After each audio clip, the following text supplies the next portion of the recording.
Hey guys, I believe I am live again on the same day. How crazy is that?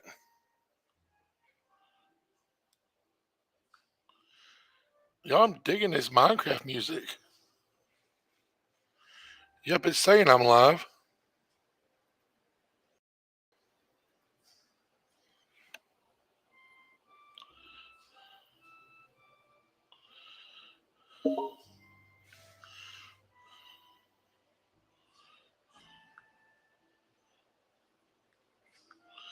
Hmm.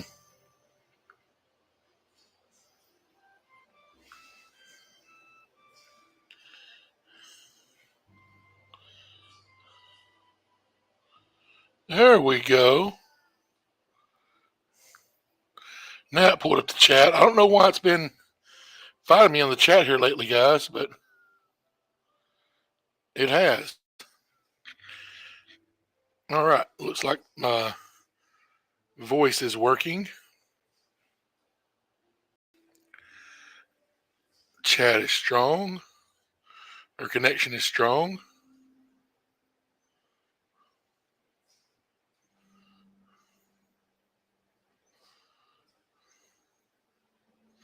Connection is excellent, it says.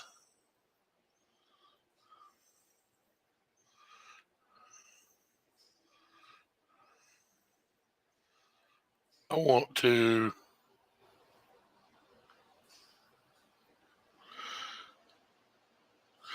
put a poll up.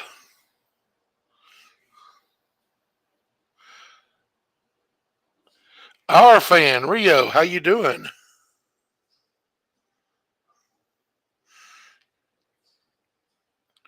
I wonder, am I supposed to say it our fan or different? Different. Mir Maroney, what's up, buddy? How you doing? Glad to hear it, Rio.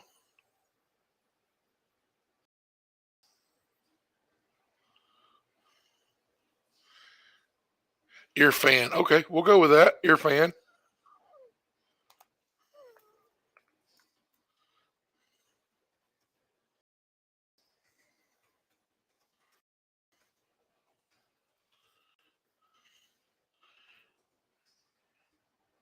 I just put a.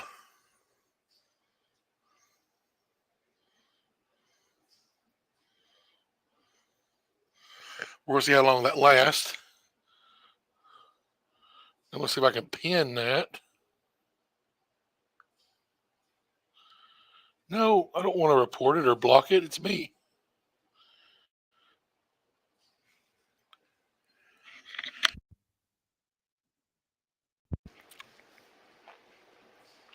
All right, let's play some MineCraft.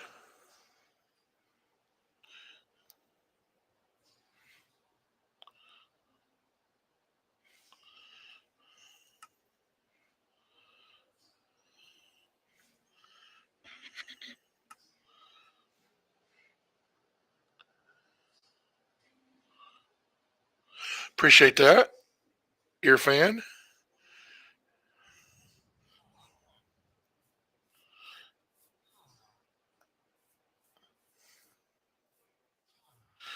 Imagine you had to play the whole game like this.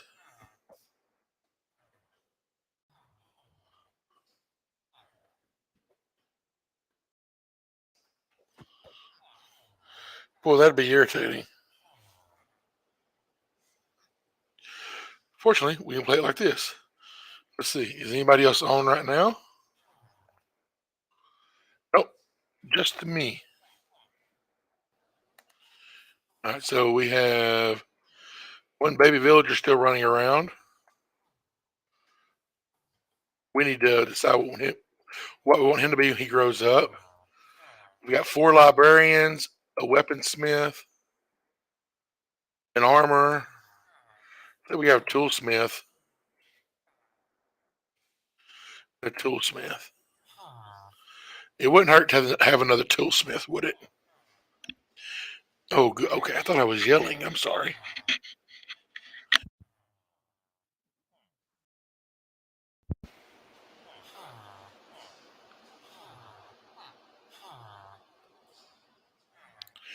Yeah, we'll get another toolsmith going. We have the stuff to make a.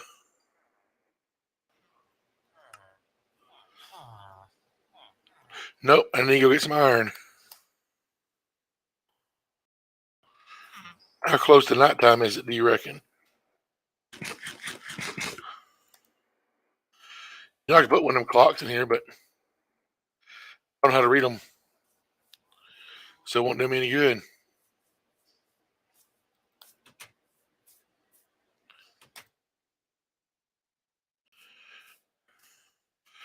I'll go this way. I could go through the mountain, but I don't feel like fighting the Balrog or orcs.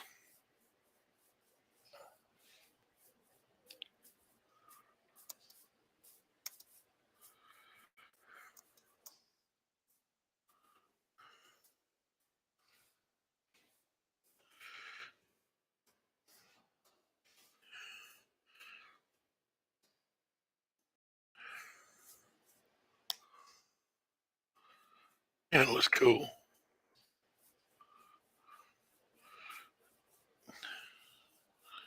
Whoever built that's getting better. Wait a minute, that's me.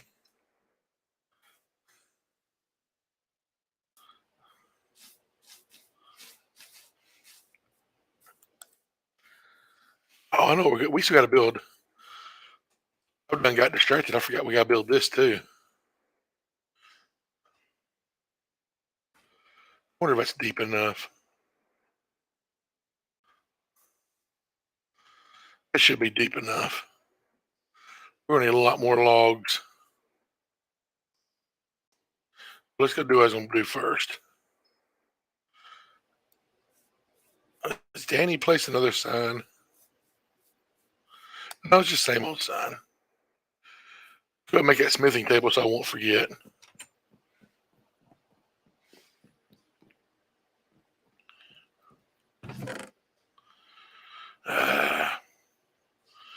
Down to 1 block of iron. Let's go past it the daytime first. Here, let's go hit this bed. It's out here in the yard. This may be the day we tear this hut down. Yeah, it's a member server. Your fan. Yeah, I said it right that time, I think.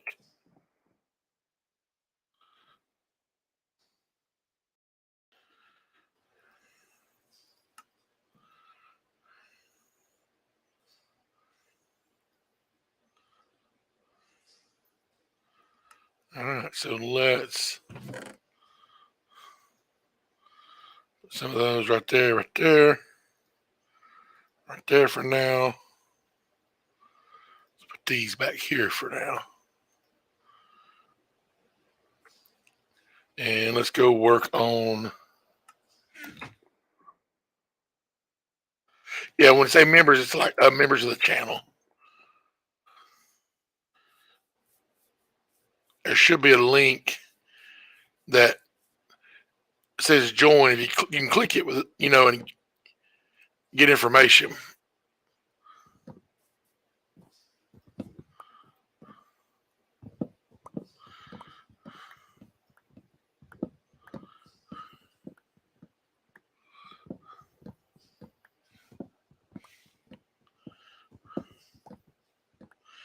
I believe it's $2 a month.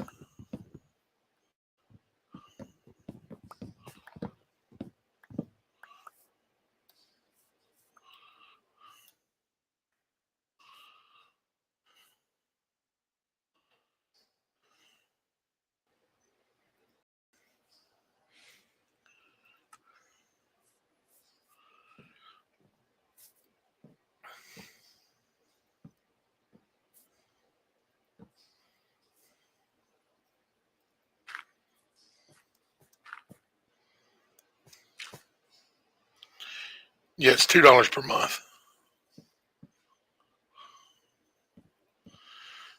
Because I remember I set it to that because that gives me right at $1 a month. I only get half of the memberships.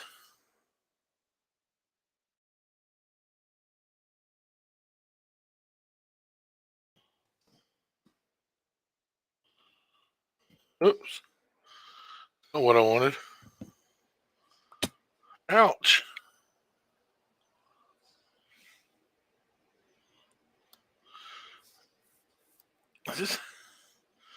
I'm trying to decide if I want it to be this high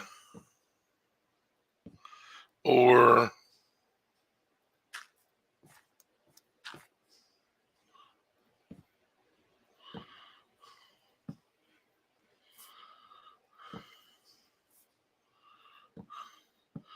that high. And then, yeah, it needs to be that high. Also, I should have set it back a little more. No, that's good enough.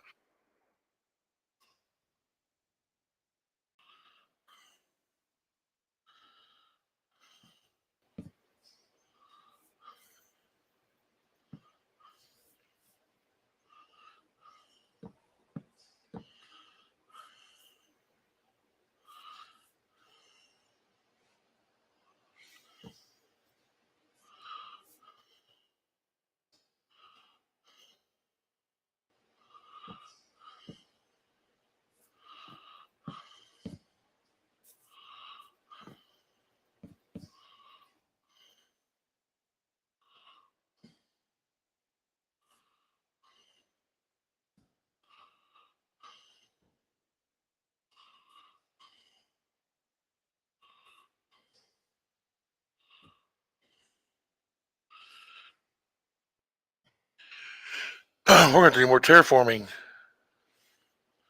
Yippee.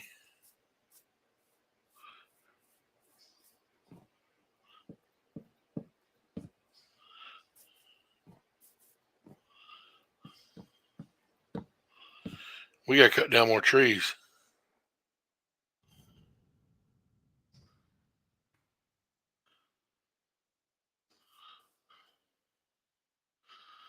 I was about to say, this would not give us at least enough to make a new one. It did, though. It gave us 4. Now let's get this one.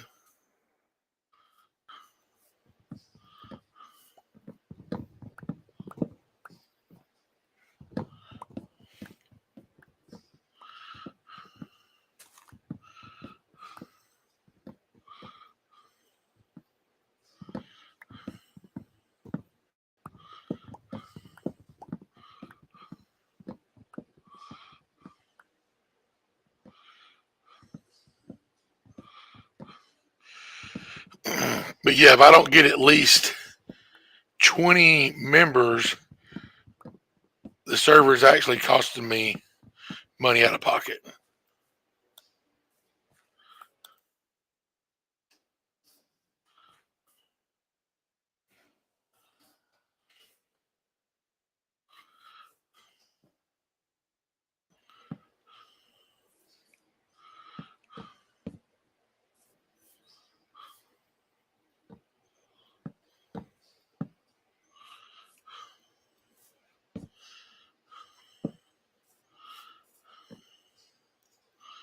Oops.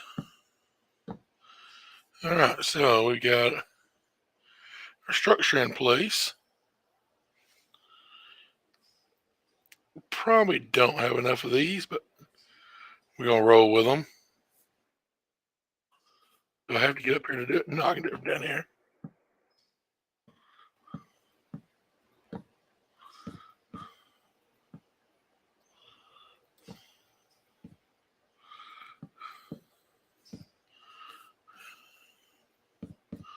No, not you.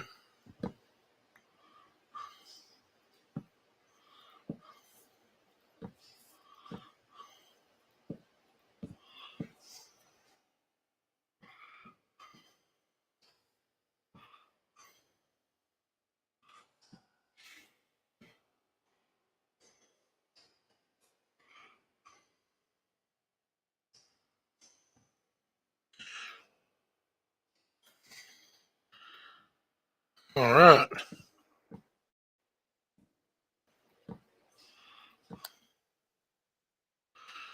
Okay, we got that part done. We're going to need to make some more fences, though, because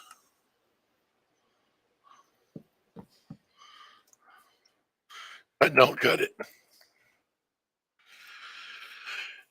Excuse me. I wish I knew how to play this as good as some of those people who are like, oh, I know I'm going to need all this before they ever start the game. I'm not one of those people.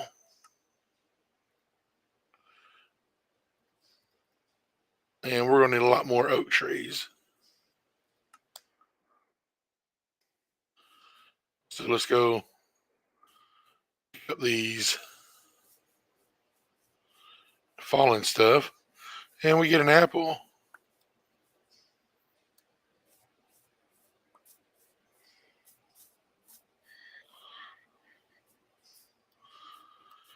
Okay, it's all it's dropped. Stingy tree. Boy, this is a quiet stream.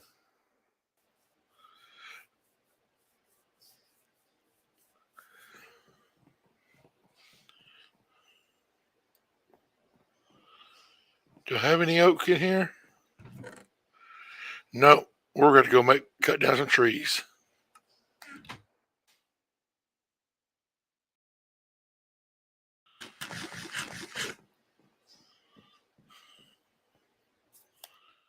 Found an oak tree. Tie a yellow ribbon around the old oak tree. I should probably give my voice a rest after that growling I was doing on the stream earlier.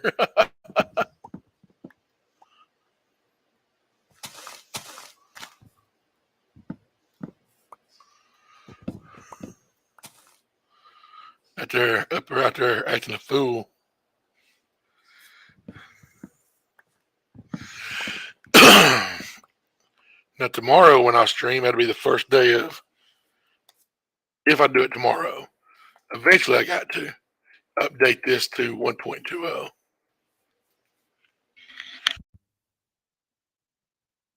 Oh gosh, I'm sorry guys, my voice is doing not good stuff.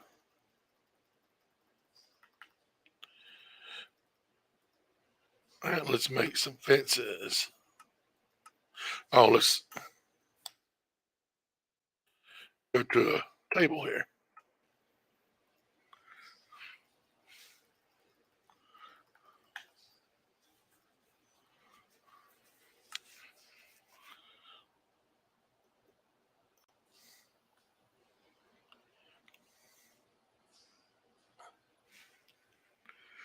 And it's night time again. Time is passing like crazy.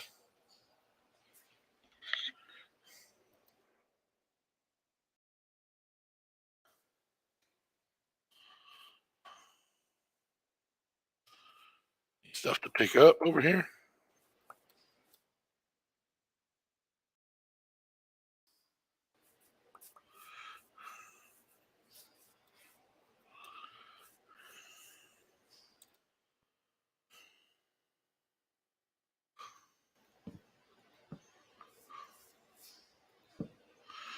It's not you.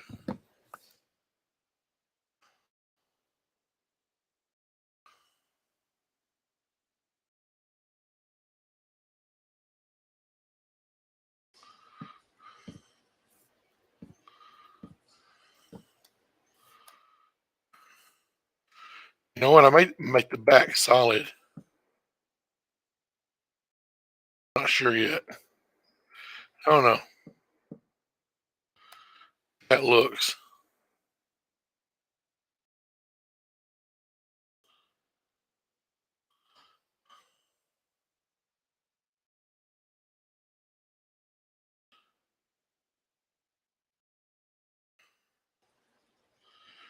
Okay, let's see how that looks.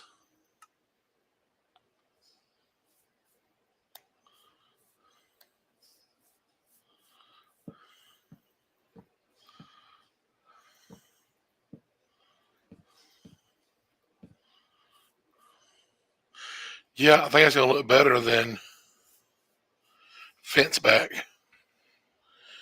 Just means we need to slaughter a whole lot more oak trees.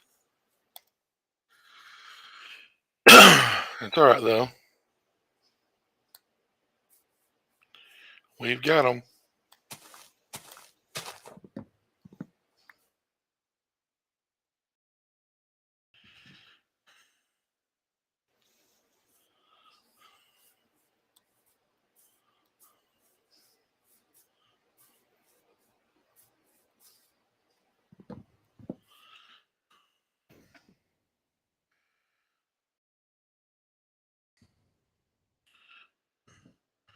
My nose is itching. Y'all quit talking about me. All right, here we go.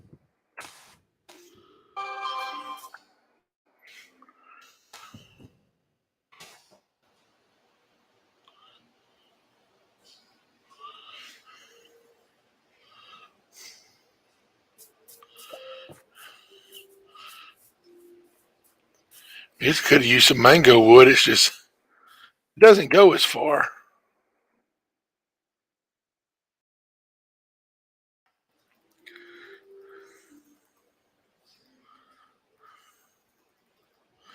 All right, so we got some more planks. Let's see what else.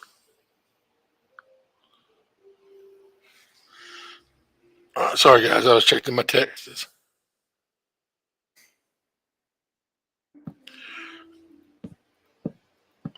Probably won't be on much longer.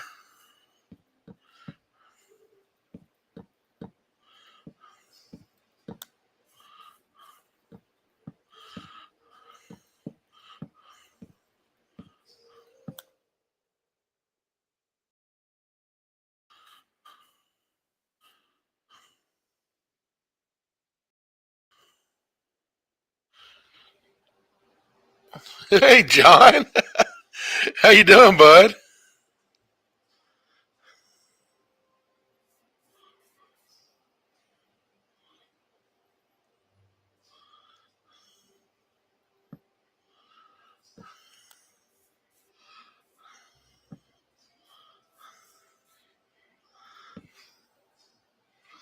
Yeah, working a little horse stables here. I'm doing all right. Man, I appreciate y'all hanging out with me on the stream earlier with Jeff and I. That was, it may have sounded horrible, but it was fun. At least it was for us. It's so funny because if we had been in a room full of people, he had never thought twice about what to play.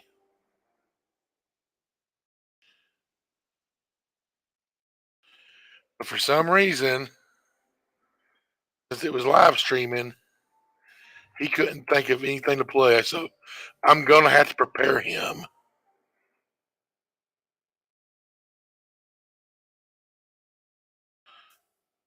Play music. Come here, Pony.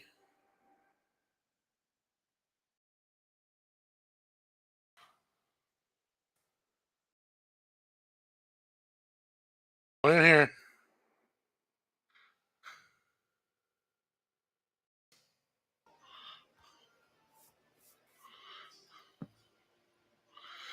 We'll get a gate here in a minute. But for right now, here, we can take that though. Oh, I mean to get on.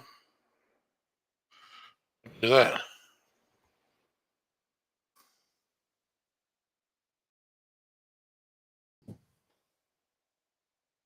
Hey, boy.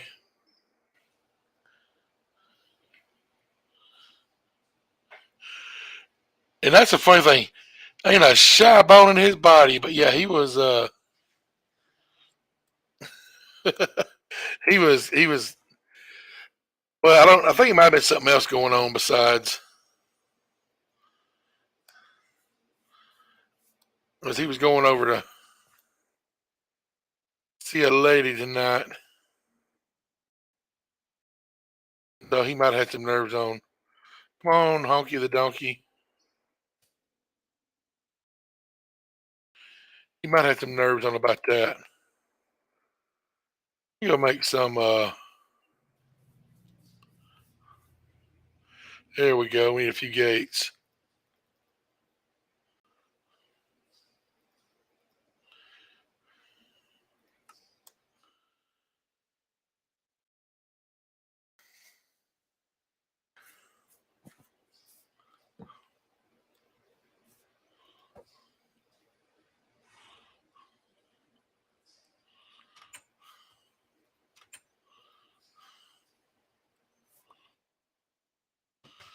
All right, so we got that.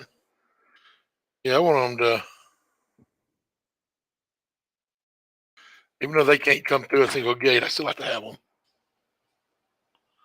That's true. That's true.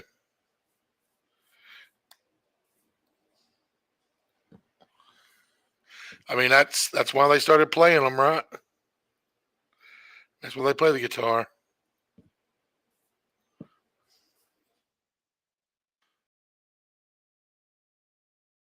All right, and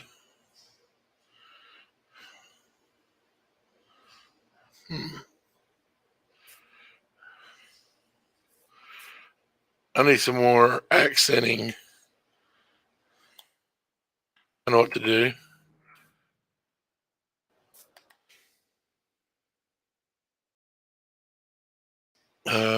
Let's make a button.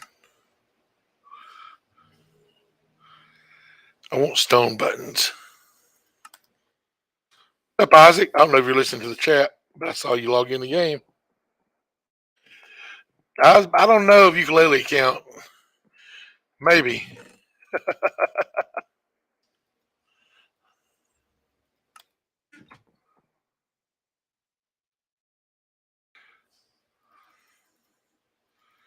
Let's just make up several buttons here.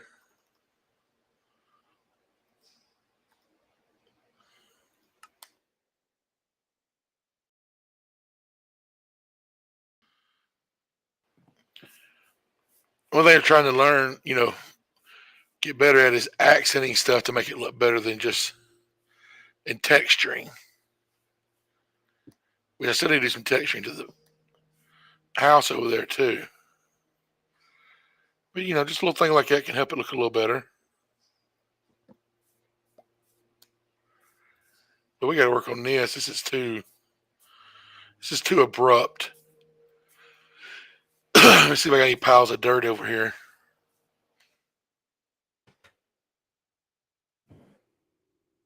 Yep, plenty of dirt.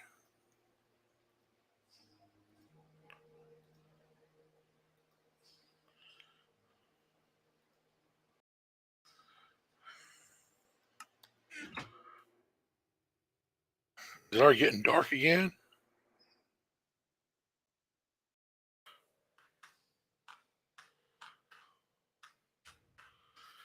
My goodness.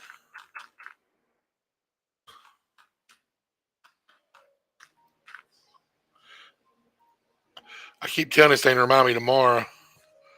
You think you'd get the hint.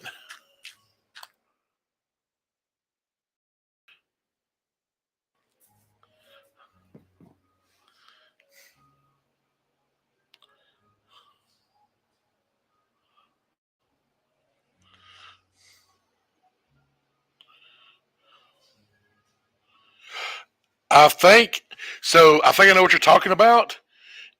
Um, I think there's a few different ones of those. Um, Pretty sure I've probably seen the same one. It's amazing the work they put into editing those out. Like, I wish I had that kind of skill. And the thing about it, John, those are kids making those videos. A lot of them. Well, I mean,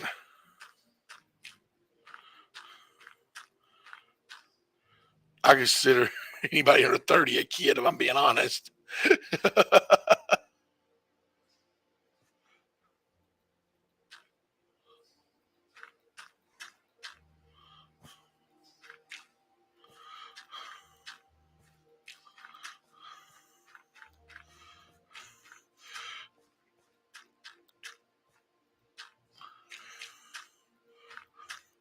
I always said I never understood.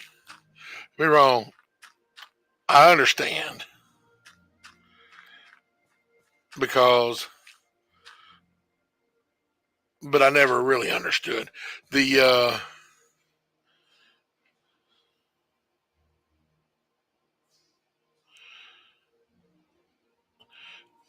Oh yeah, this game is huge. Yeah, I lost my train of thought. There are people who make a good living, and when I say good living, I'm talking six figures a year playing this game on YouTube full time.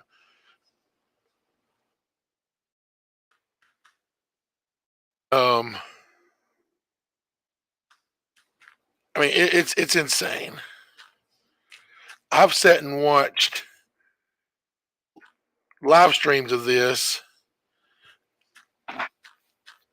and have seen because there's a couple that I used to follow a lot when I was just trying to learn to play the game. So I'd watch their streams and their tutorials on their videos, and they live stream a lot. But they also, these are guys who've built up. There was a group of them I watched, and the one with the smallest channel was like 230,000 subscribers or something like that. And he was out of this group that I was watching of about 10 of them, he was the smallest streamer. And he was the least skilled Minecraft player. And one of his streams, he would still make sometimes what I make in an entire month working. And then the bigger ones that have 1 million subscribers plus, when they sit there just stream, just playing Minecraft and chatting with the chat, it was nothing to see them make, $6,000-7,000 in a couple hours off donations.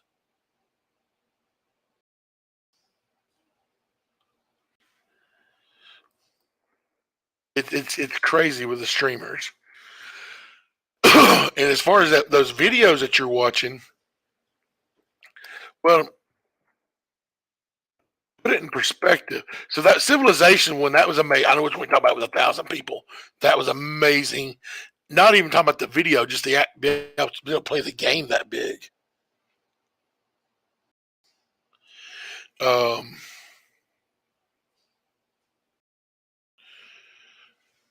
but those videos. So if you see a video with 1 million views, and if it's more than 2 or 3 minutes long, that one video has made anywhere from $1,000 to $5,000, depending on the content and the creator. Because different advertise that's just off YouTube revenue, off of ad revenue. That's off of the ads. That's about what you'll make with 1 million views on a video from ads. That's not counting if there's a sponsorship. That's not counting if people go in and do a super thanks. That's just a video with 1 million views. And the reason I say 1,000 to 5,000 because different advertisers pay YouTube different amounts of money. And if you're an in-demand YouTuber and you're doing a topic, you can make up to $5 1,000 views on a video.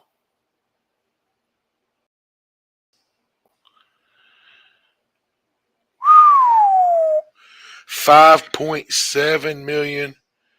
Y'all released a new video the other day? I thought I just looked at y'all's channel.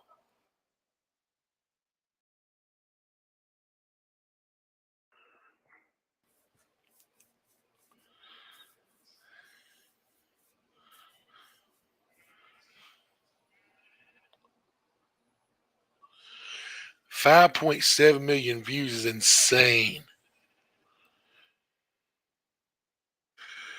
With my current rate of monetization, I'm making between $1.25 and $1.50 per million views.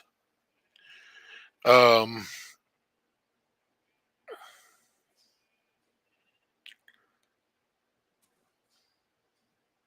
No, per thousand. I'm sorry, per thousand. I say per million. A buck and a half per thousand views is about what I average. That's a ton. Yeah. Um, I mean, if I could get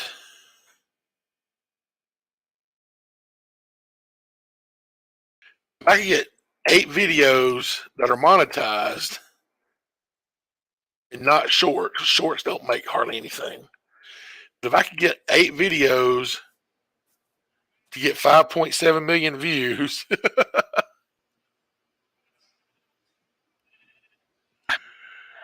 uh, you look, over 40 million views, that would pretty much get my down payment on my land and solve about every financial issue I currently have. And it's sad because I mean, I used to be a financial advisor. I used to manage millions, tens of millions of dollars. So I actually understand how little 30, $40,000 is.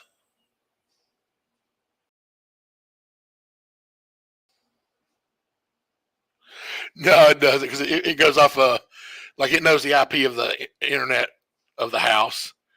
Um, yeah, so I mean, but it's insane. It is insane that at my age that because I mean I have friends who have that much money just in the bank. Um, I mean, I've got friends who they've got 50,000 in savings, and I'm over like 10 to 30,000 would be life changing for me. And it's kind of sad that at my age that's a fact. But it is what it is, and we roll with what we got, right?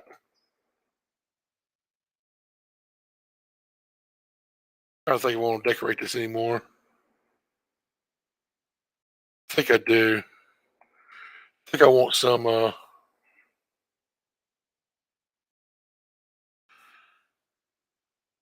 Isaac.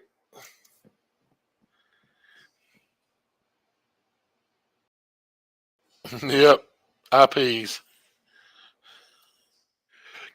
But even though, even though most of the time I don't make money doing it, I still do this because I like it. It's fun. I enjoy getting here chatting with people. Um, really enjoy that. And some of the tough times I've been through, this is a good outlet. It's a good mental outlet.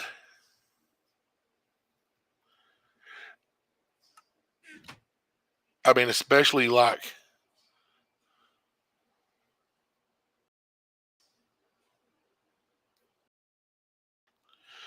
oh yeah, I mean, yeah, because it ain't just you, it ain't just the band. It's a lot of people when you cancel a show. That affects a lot of folks.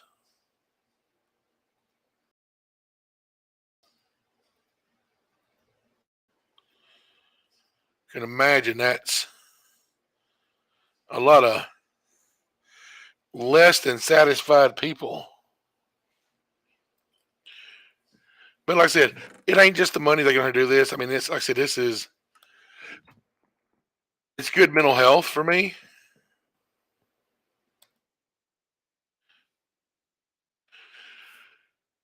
especially right now with my vehicle situation where I'm kind of stranded and at my brother's whims to be able to go anywhere. um, being able to get in there and do this really helps a lot. Hopefully, the vehicle situation be remedied soon. If I can do that, well, if I do that, y'all start seeing some gym streams.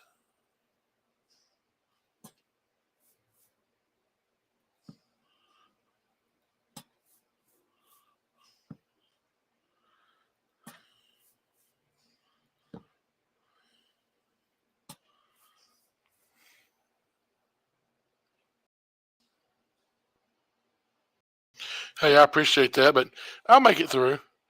And I want to preface this for you and anybody that's listening. When I'm talking about this stuff, I'm just talking and sharing. I'm not trying to solicit any kind of work or anything like that or money or anything.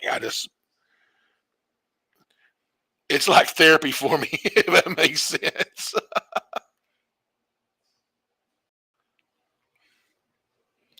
So yeah, y'all are all over Colorado for like the month of July, aren't you? Of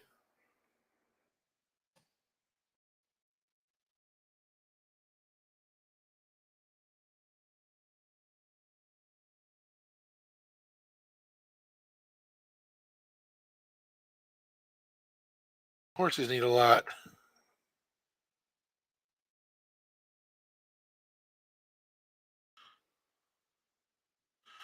Y'all are,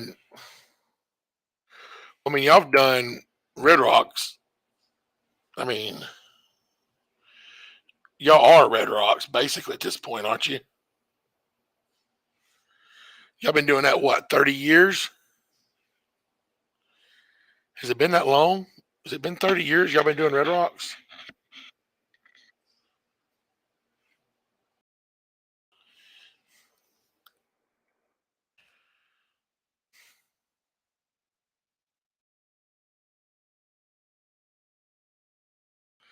All right.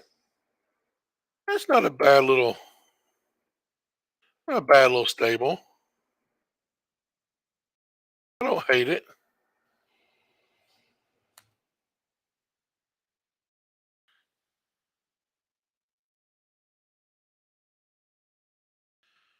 trying to remember what else I had going over here. Did I have?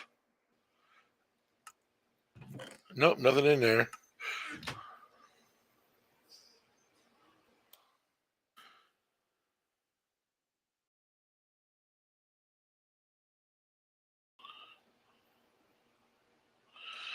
So wow. That's a long time. You've only missed it like twice, right?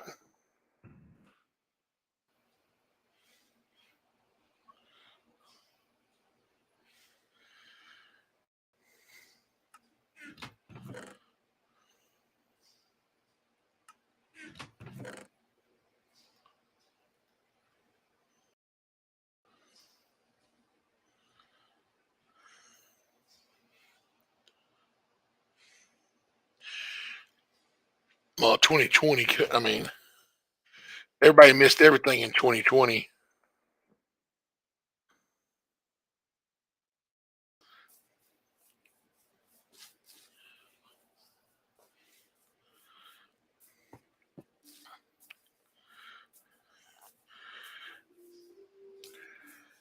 So my goal is to shed a couple 100 pounds by November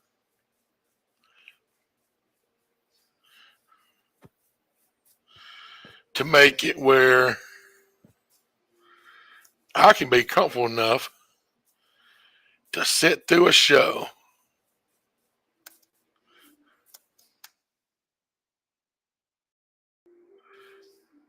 Because I don't think I've ever seen you live.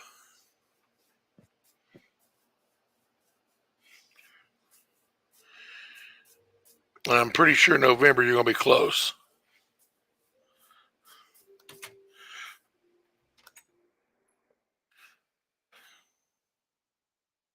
Now, there's a possibility I've seen you live and I just don't remember it. Because, back in those days, there's a lot I don't remember.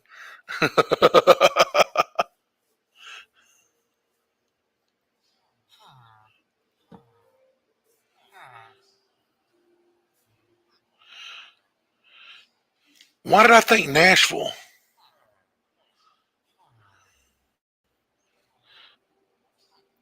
I thought y'all were going to be at the Ryman.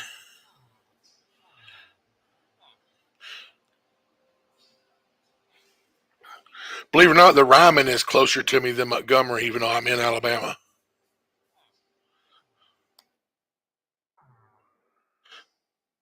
I do go do tool stuff.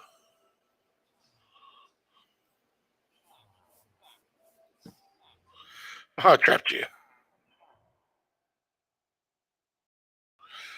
Man, Montgomery to Nashville, and I mean, I know that's not that far, but man, that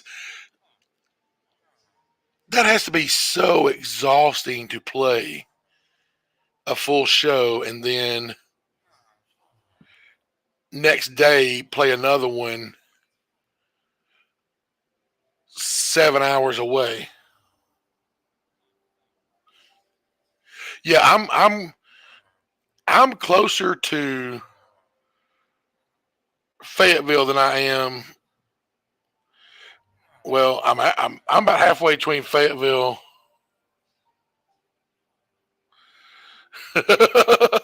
Yeah, because by the time November gets here, that's I looked at y'all's schedule. Obviously, or I wouldn't know you were coming to Nashville. But that's a lot of shows between now and then. I need to leave him out so he can make handshake babies with this one.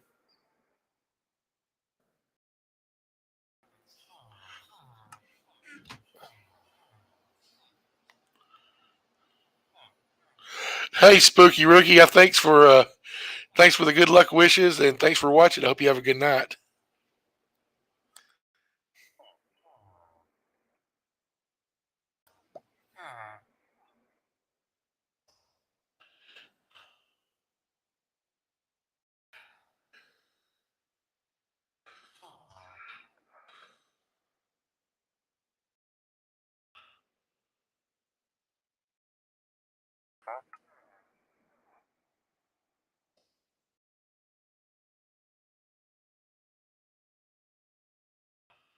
Come back here and get these carrots.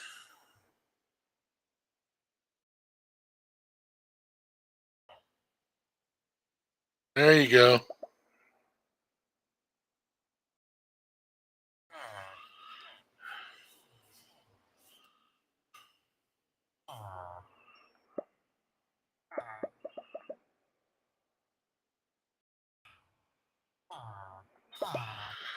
We're missing a villager. Oh, they're shaking hands.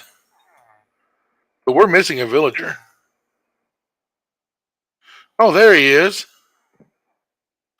Dude,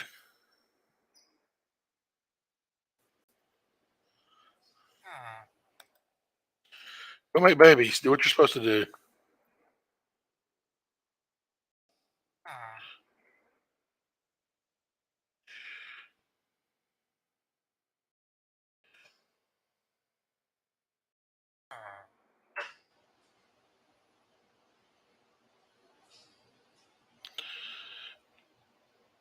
Yeah, man, I can only imagine. Like I said, I want to get down to.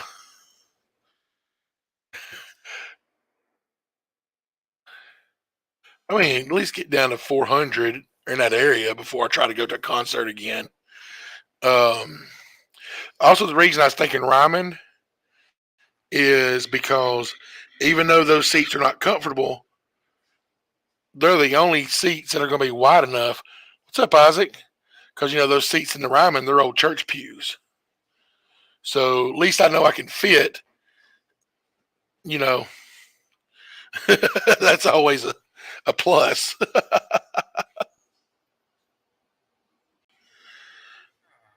Isaac's how's the search for netherite going?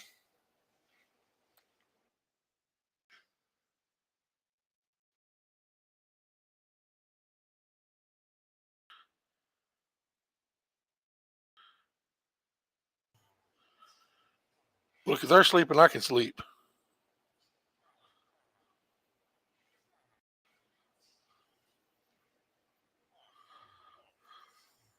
Whoa, that's insane. That's a lot of ancient debris.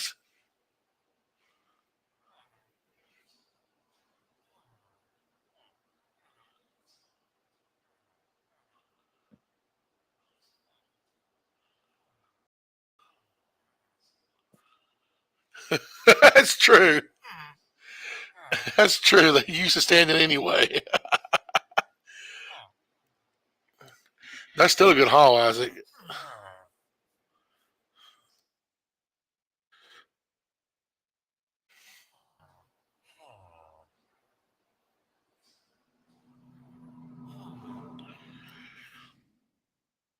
No, I was oh,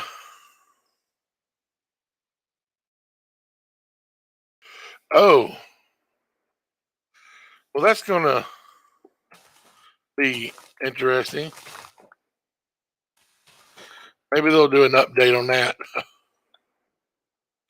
But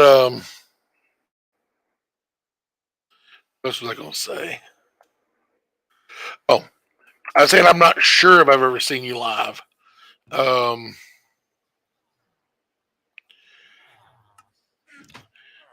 did you ever play Huntsville the Big Spring Jam?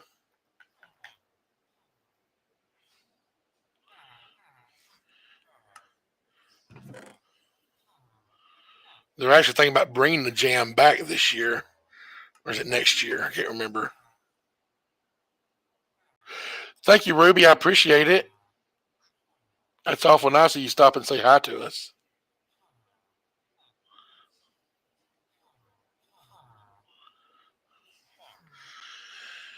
But yeah, back when Huntsville was just a decent sized city, we used to have this 3 day music festival downtown.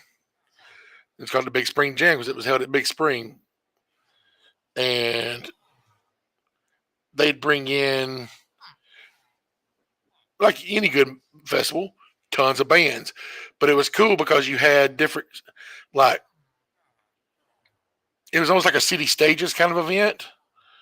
Because you had a stage that was like the WDRM 102.1 country stage, uh, the TAK 106.1 old, classic rock stage, you know, the WZYP 104.3, you know, pop stage or whatever, And so you'd have all kinds of different music. And it was cool because it was a good mix. There was like local and regional acts every day on every stage. And then also every stage had like an act who was like a big act at the time. Like I saw Travis Tritt there, but it was while Travis Tritt was putting out number one hits. He was the headliner one of the nights at the country stage. Um, but people got tired of the mess and everything it left, so they canceled it. They're looking at bringing it back now, so that was cool. I mean, you also got to remember this was pre-technology day. This was back. It was late '90s, mid to late '90s when I was going to stuff like that, and we got to see acts. Now if I really, really, really just want to see an act, I can pull it up on TV. Like, you know, there's full live concerts on TV now. You didn't have that, back then. Um, you'd have the ability to just listen to whatever song as easily as it is now. And plus, it was really cool getting to see it live. And as much as I dislike crowds now, I do miss live music. I tell you the music I miss the most. I quit going to bars just to quit drinking. Um, and I got to where I just don't like the bar environment. But I miss crappy bar music. Like that was one of my favorite things to do when I was younger. Go and find, you know, and they're not really crappy. They're just crappy in comparison to mainstream. Um, but go and Find a bar that has a decent low budget house band that just plays anything and everything.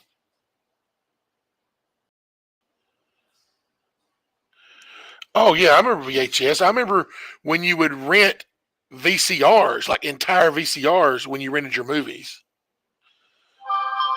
Isaac, I saw George Strait concert is amazing. It's simple, at least the one I went to, but it was amazing.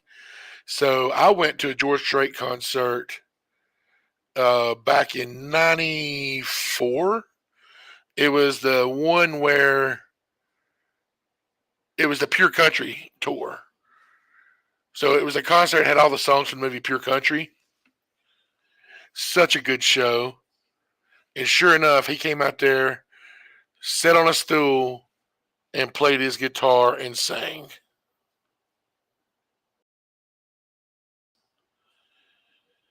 Really like him. Um, how about heartache? I tell you who just I tell you what just breaks my heart is Randy Travis. And my mom was a huge Randy Travis fan, and I always liked Randy Travis when I was a kid listening to him. But he's gotten pretty bad off. Um, they did that George Jones tribute concert, and I saw a clip from it, and it was, man, I was like, I remember when he was putting on a show.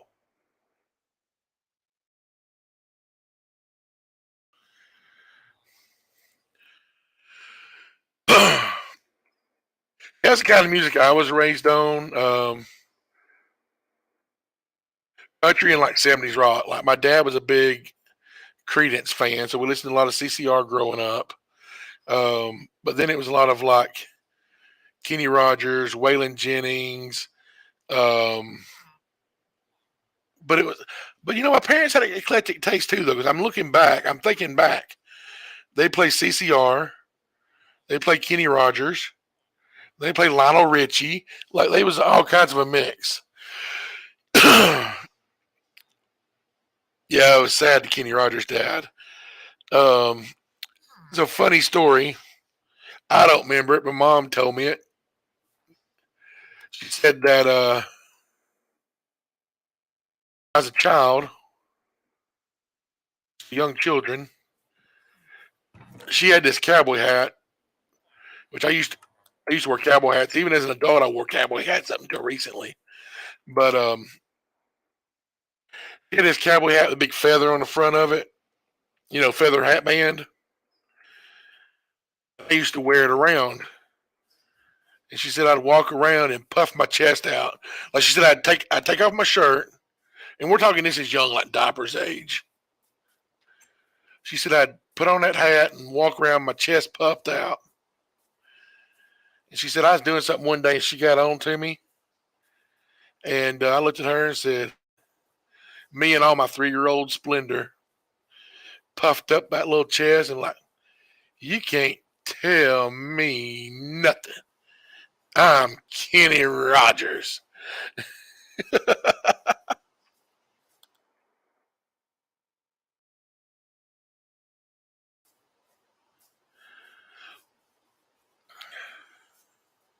Yeah, I look so bad wearing a cowboy hat now, especially as I shaved the beard. My face got so fat, and it still looked okay when I had the beard, but since I've shaved the beard off, I don't. It looks a little different.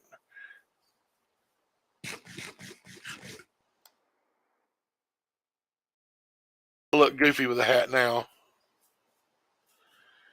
but no, that was. I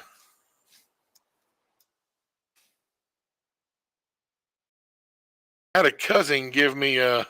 I don't know, Isaac. I don't know. It's now that I've got. I've wore a beard for 30 years, 25 years, and so now that I don't have it, it's. I don't know. It feels different. of like the clean feeling. Prefer the bearded look, but I like the clean feeling. Um, so no, I'm not sure. I do want another hat though. I want the hat that you just got, Isaac.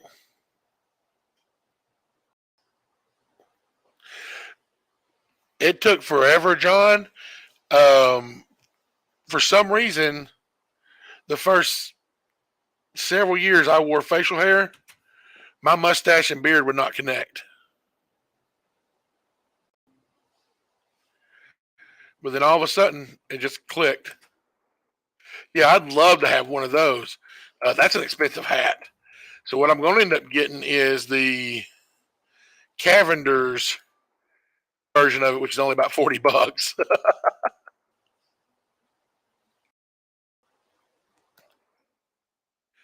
I used to have an actual beaver felt black Stetson, like $300 something hat that was given to me as a graduation gift before I graduated high school, and I wore the snot out of that hat. Like I wore it everywhere, every day. And then I had a white straw Stetson that looked real similar to the George Strait Resistol. I'm going to go over and check out, see if Danny's done anything new.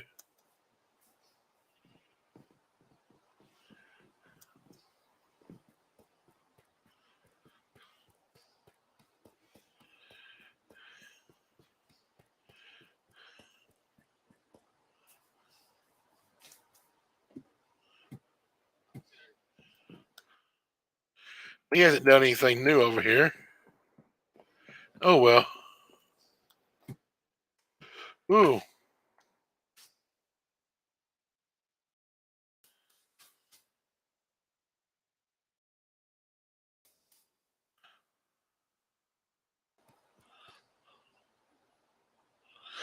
Long white potato.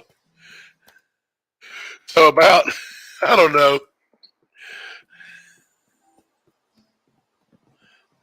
I can't pull off the hat, the kind of hat that you pull off. I don't think it looks right on me. But it was so funny. A couple months ago, um, harmonica video, and one of my buddies commented on me. They're gonna call me John Popper, and I'm like, I wear better hats than him, but I can't play the harmonica like him.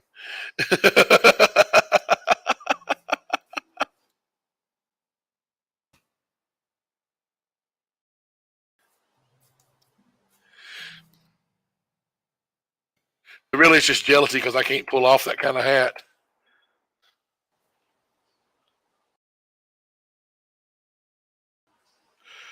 Yeah, I've seen some of your ones with heart plates on them.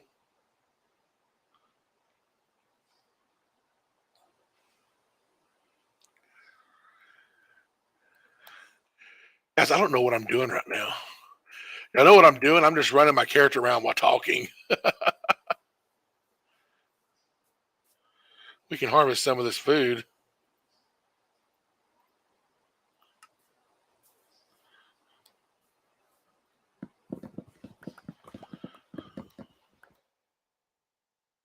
Um,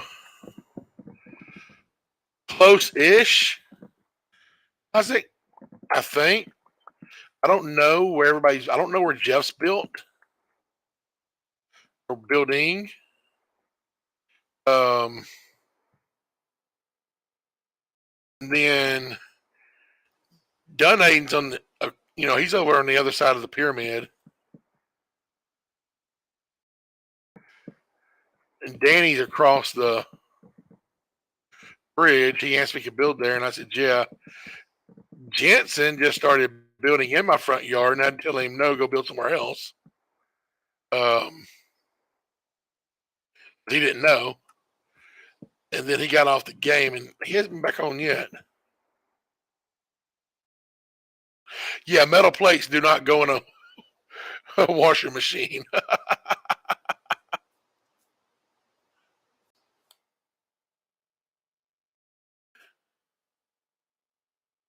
You'd think that's a lesson you wouldn't need learning, but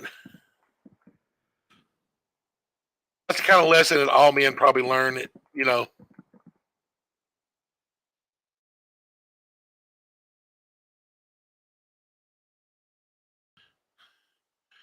sometimes we're more about the doing than thinking what the doing's going to do.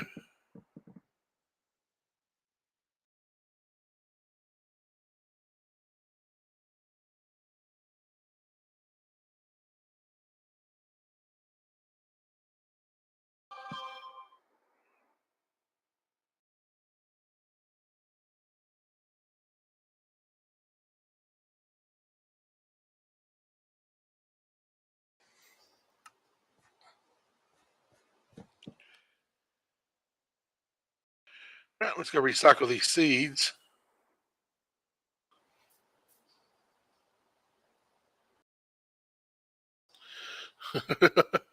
Yeah, you only hear this kind of advice.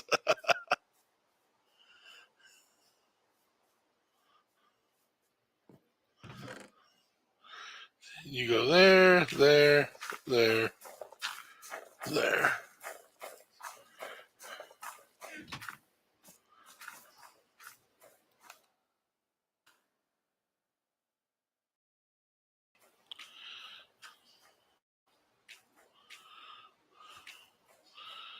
Yep, just once.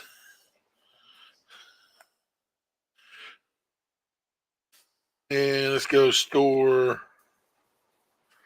some of these beets. You know what? It's time to bring down that shed, that little first shack. Beets just do not give a good return. That's one of the reasons I don't like planting them.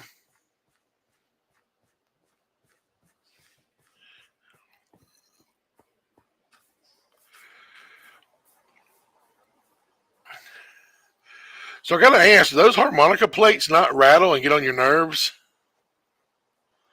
like that? I've wondered about that.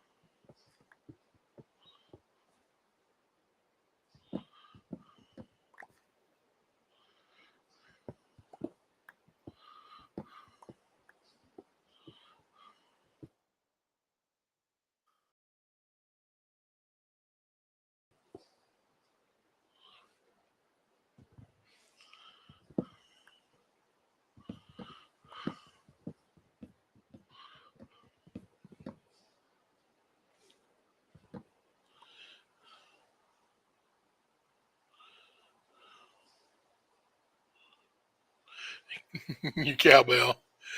Yeah, I don't know if y'all caught earlier. I picked up the cowbell and Jeff just kind of gave me a look like, no.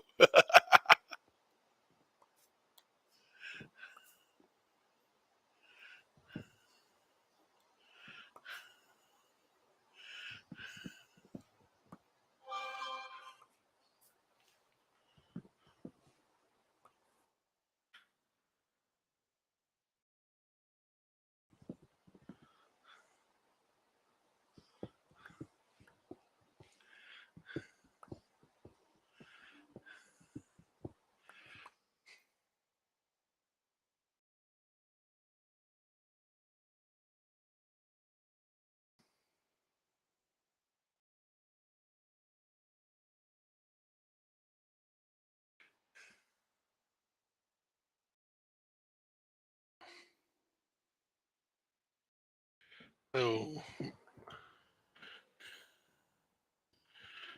and this rain just is saying, screw you, buddy.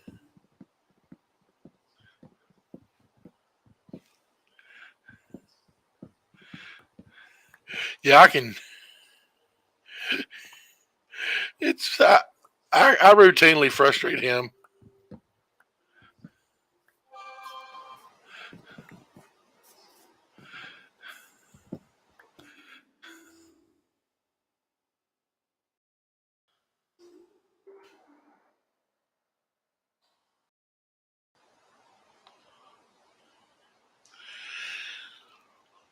Yeah, and like he was saying, he is so out of practice. He hasn't played for an audience since 2016.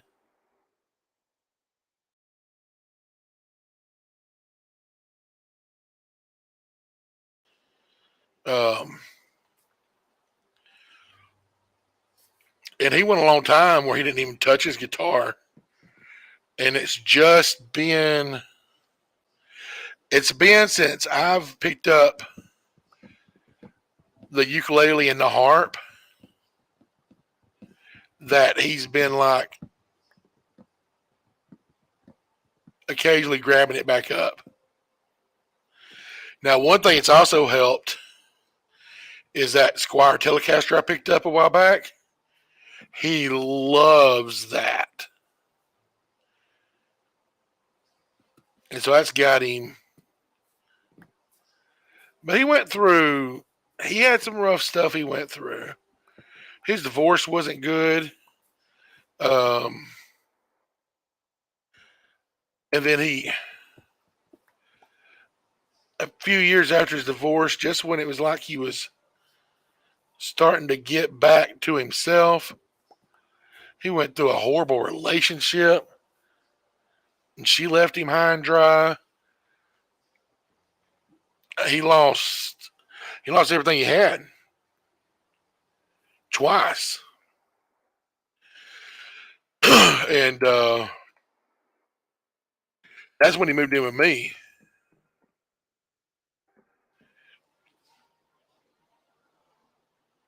Yeah, I know, right?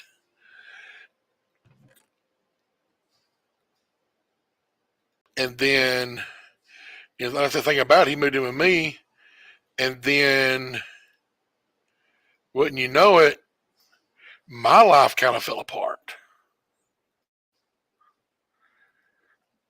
And then both of us ended up with some in a bad situation, being homeless and all that. Now I shouldn't. Okay, I need to preface it when I say homeless. We weren't literally on the street. I found somebody to let us stay with, but it was not. It was a. It was bad. Like that place was so toxic and wrong that I'm pretty sure I had a heart attack.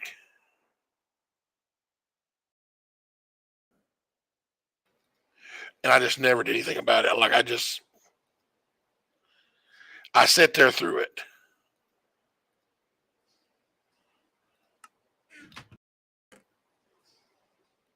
But we're talking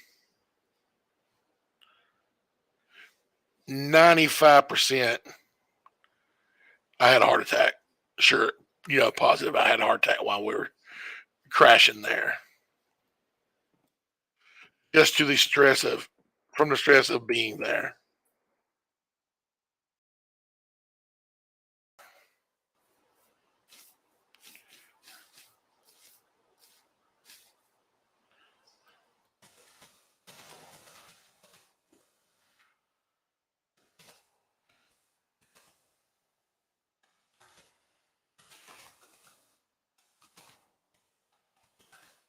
And so a friend of mine said, "Hey, I got this trailer. If y'all want it, we're going to burn it. But I know that you're not good with your situation. So if you think y'all can make it livable, um, you can have it." Thing is, I couldn't find anywhere to put it, and so they even let us keep it here. So this is their land, but turns out the land belonged to her husband, you know, to his parents. And they got a bunch of land around here. And his dad's died or passed away.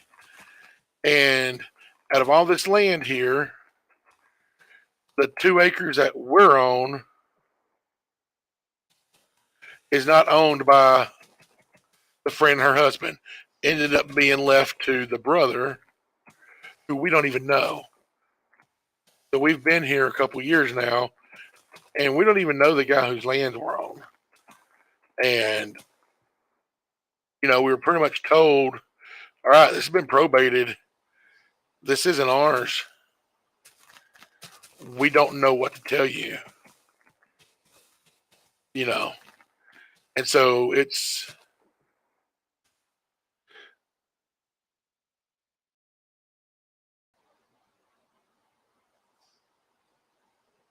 so it's I'm feeling the urge to find a place. Wait a minute, they thought it was you died? Well, you know why? I know exactly why. Not to be ugly, which I know you don't. I know you don't want to take it anyway because I'm fat. It was your size. Because if you think, I mean, it makes sense. Hey, one of those people from that group died. You're the one they're going to think.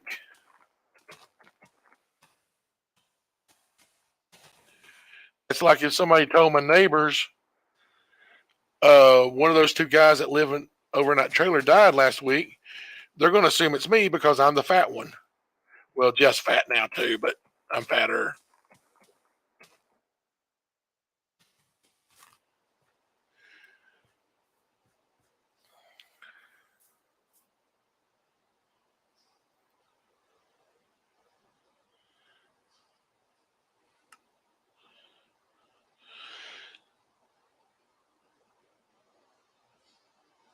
I was like, you had a heart attack too, didn't you? Or you just have the blockage? Well, I guess that's how they found the blockage.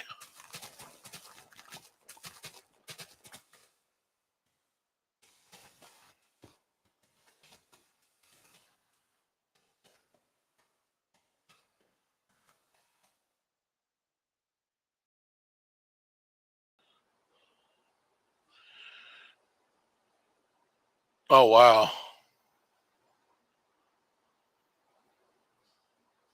Yeah, that's what they. Jeff had to have a stent put in last year. One of his arteries was 95% blocked. And they said the other two had blockages, but they felt that medicine could fix those blockages. They had to go in and roto-rooter out the one artery. Crazy part was they tried to put him back to work like just a couple days later, and I'm like, guys, he's got a physical job.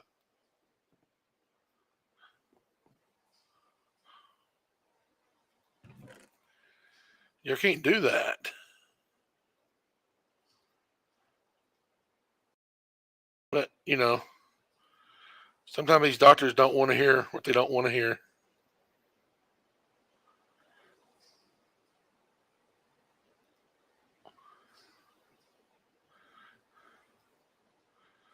We're just playing farmer today.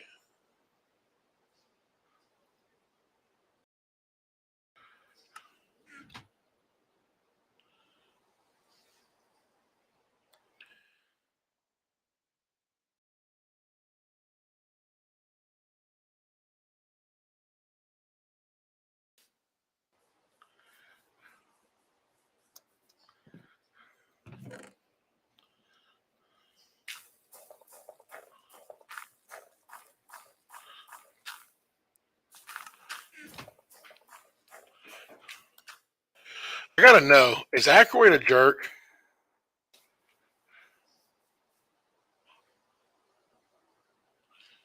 I know that was so random.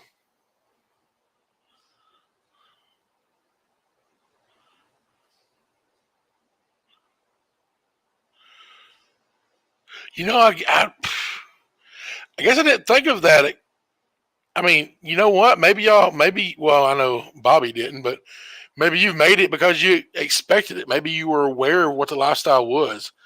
Because I bet not a lot of people who achieve what you achieve really accept what that lifestyle does.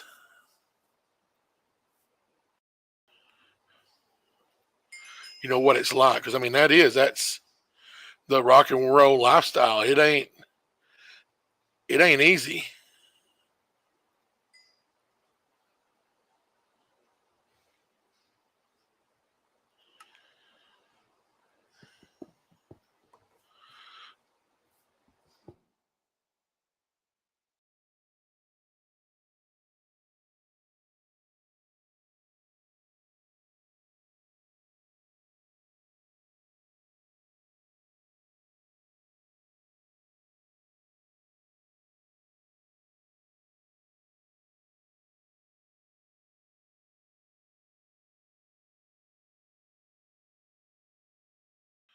So let's see.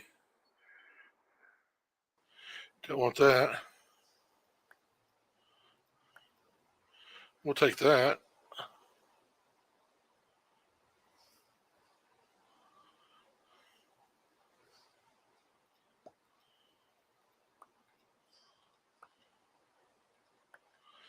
Just sorting through.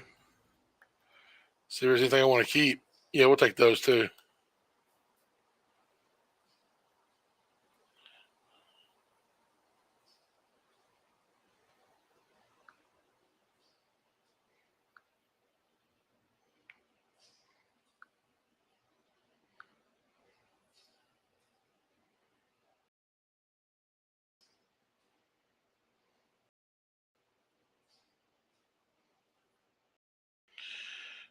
You know what? No wonder I can't.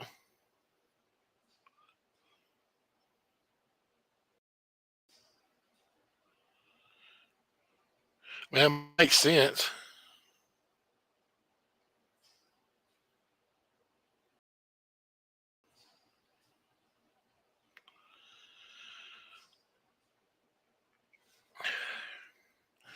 The street parents go, I mean, go one of two ways, I guess.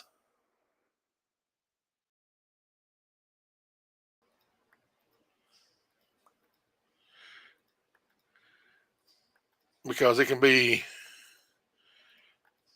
hey, they're not going to do this because of the raising, or hey, they're going to get crazy because of the raising.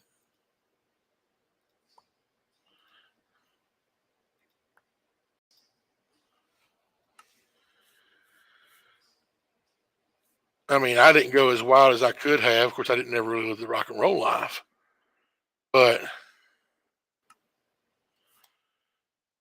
I think I went, excuse me, as wild as I did because of how strict my raising was.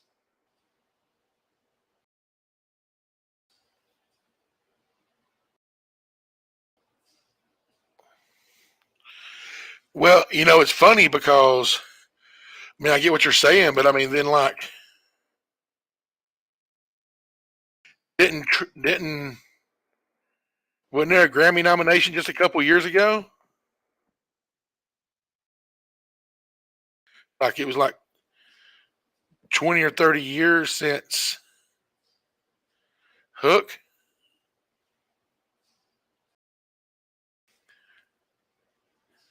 or actually was Hook your what was your? Because you won a Grammy,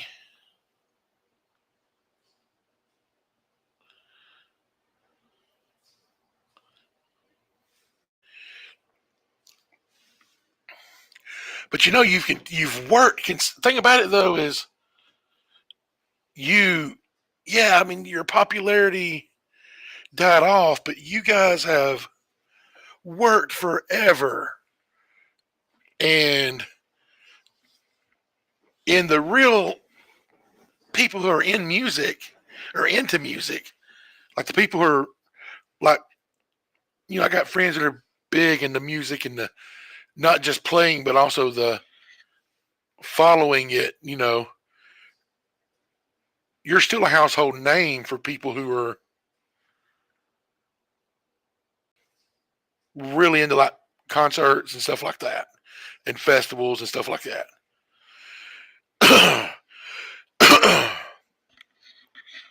And I figure, y'all continue to have a following like that as long as you keep going. I mean, because you're still selling out shows.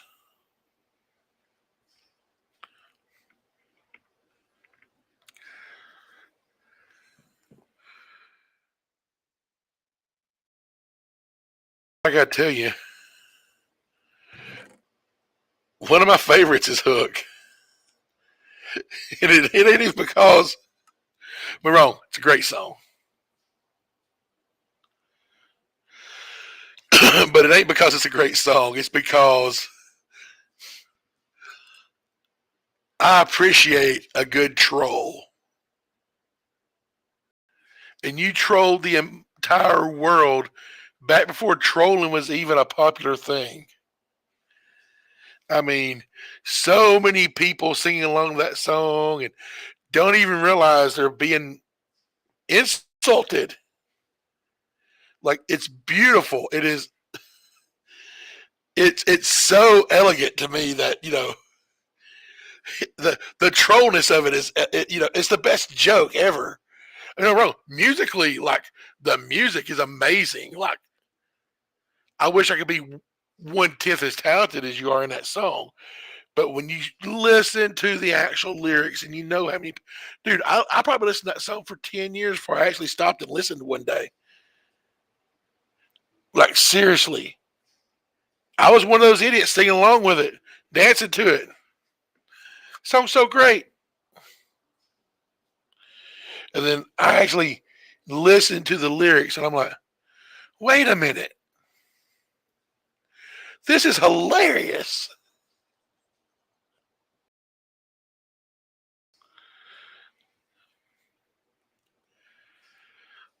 And it did. I mean, it was the catchiest tune of the time. It may be one of the catchiest tunes ever. And like the instrument playing was immaculate, but I don't see how you sing so fast either. But yeah, it was brilliant. And I don't know of another song that's done that to the public. Do you know? I mean,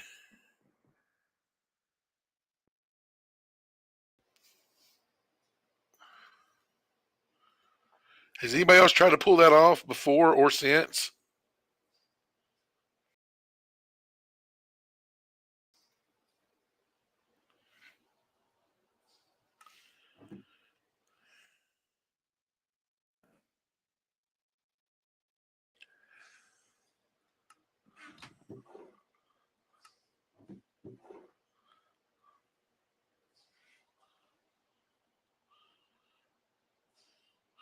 And like I said, I just appreciate a good troll. I've quit being such a troll myself. It got. I was told that my trolls were getting a little too close to lying.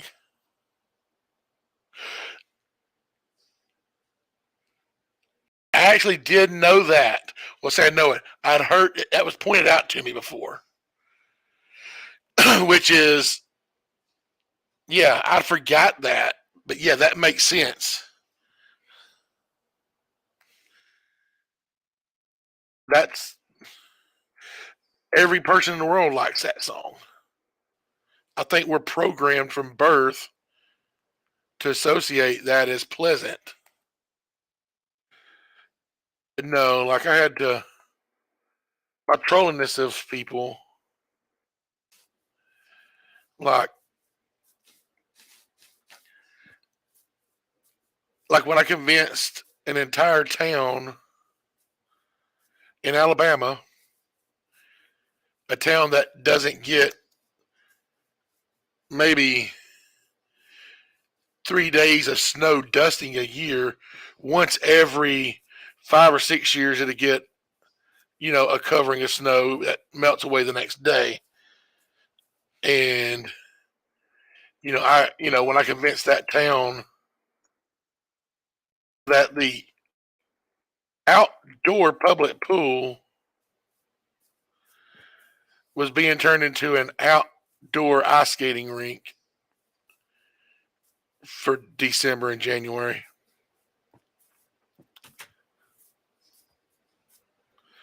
Now, I never actually said it was happening. I just asked some good questions. And the way I asked those questions, people on their own accord just assumed that I was saying the outdoor public pool in Alabama was going to be an outdoor ice skating rink.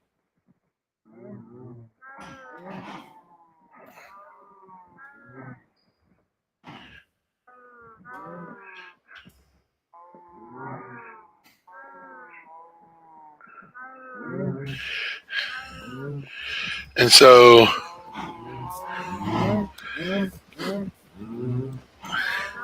now one though is crazy. I also had the same town. I mean, they make these Facebook pages, community pages for cities. And this is a small town of 9,000 people. I also had a convince that a water park was going in just for some strategic questioning. But I think I triggered something because now I think they really are getting a water park at that town.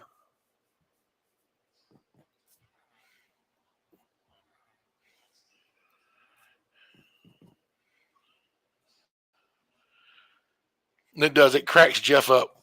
And I'm like, I don't do that stuff anymore. I got to quit that mischief and sowing discord.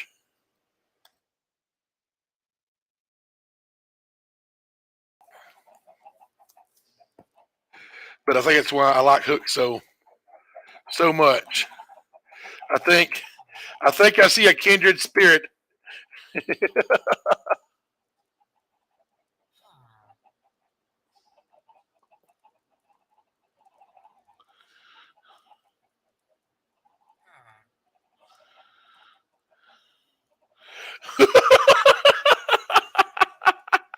That's awesome. You know what? If anybody deserves some reverse psychology gaslighting, it's Conan. And if anybody can handle it, it's Conan.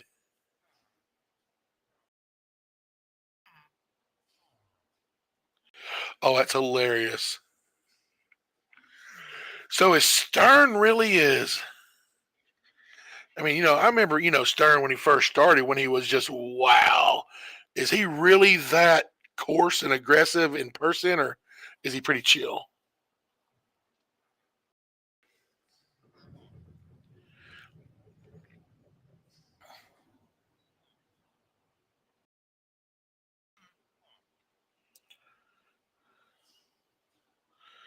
Because I haven't watched Stern in years.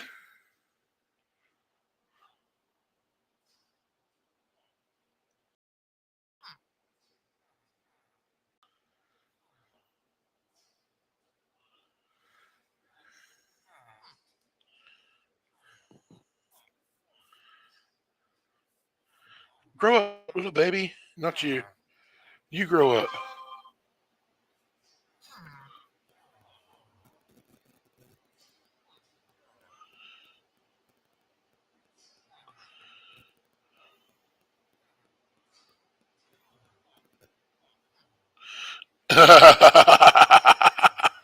Okay, I can see that.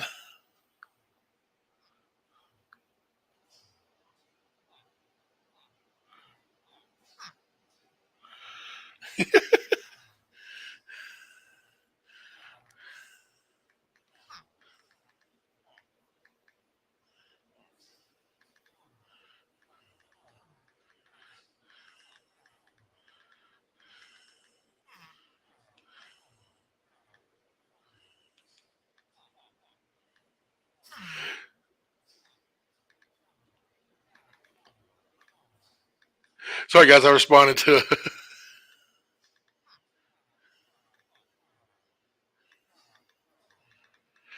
I had to respond to a text. I'm sorry.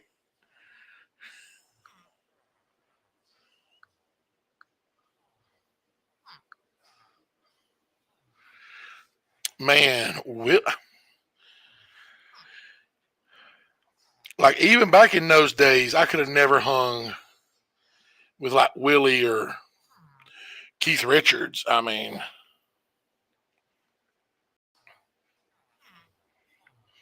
hope they don't cremate Willie when he dies because 3/4 of Texas will be stoned.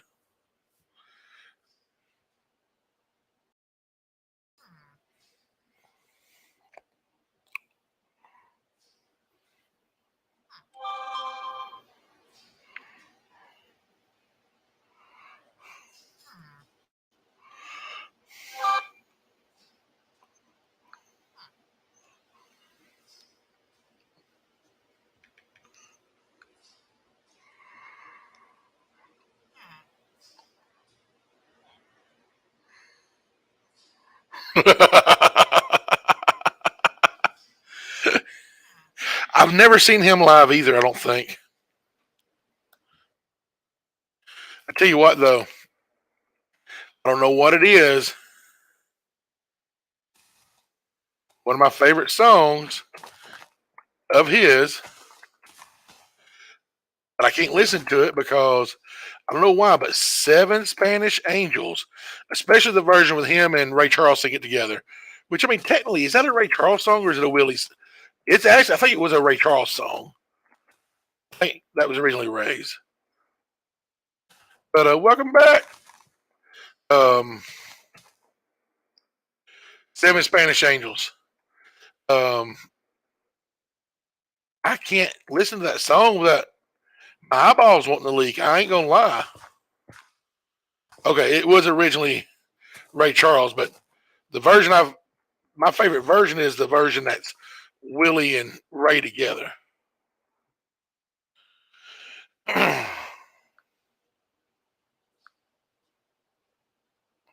Oh yeah, I bet Willie just from seeing him in interviews and seeing him, on different shows and stuff, he seems like he's good natured. But he's also, I mean, Willie's been through the ringer too. I mean, you come out of that if you can go through a lot of heavy adversity. Okay, that's weird. If you can go through some heavy adversity and still come out not just completely bitter, I believe, that makes somebody pretty, like I said, they can pretty much take anything.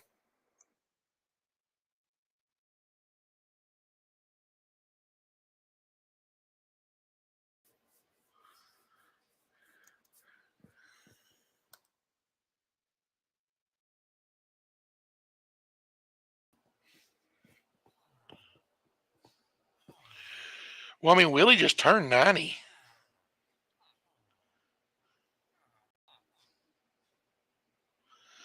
I mean, which he's, that's what I was seeing through there. He's not so much doing shows now, but it looks, if I'm understanding right, it looks like they're doing festivals and it's a whole bunch of people and he just does a couple of songs.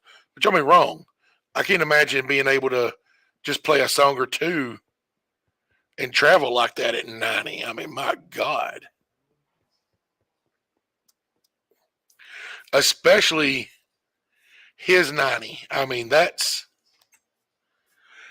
been a rough 90 years. I was gonna say, I bet Isaac, I bet you've seen him, haven't you?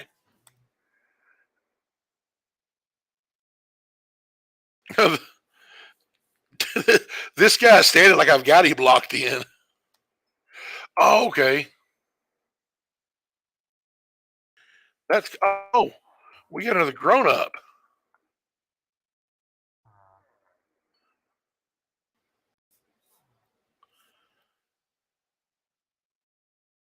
We're gonna need to make more kids. Oh, that's cool.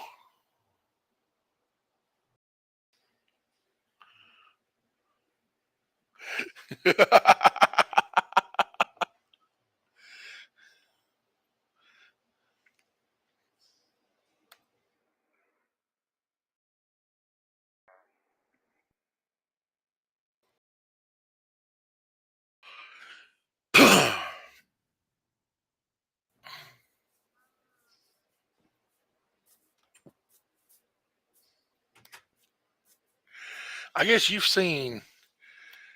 God, John, I can't imagine all the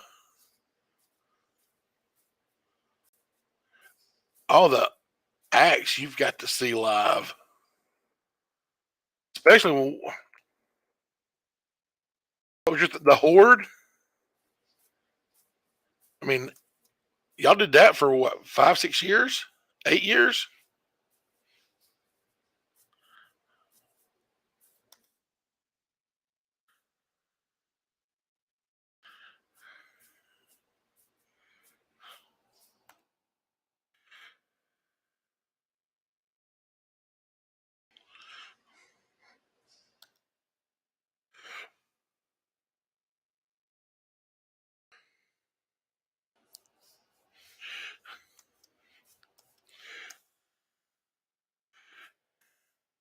and do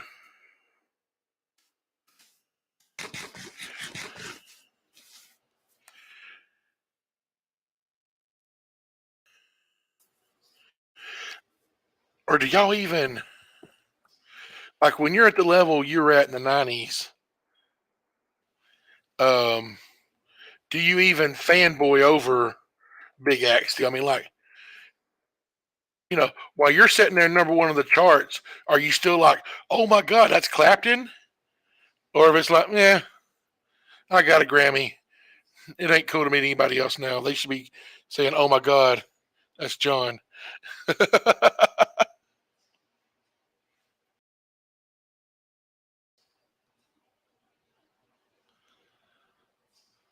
Yeah, yeah, I knew that. I knew that was you that started that and put it on. Um, some of the stuff I knew already. Some of the stuff I learned a couple of months ago when I picked up the harp. You were one of the people whose videos I was going and looking at. You're one of the people who made me like, hey, I want to do that.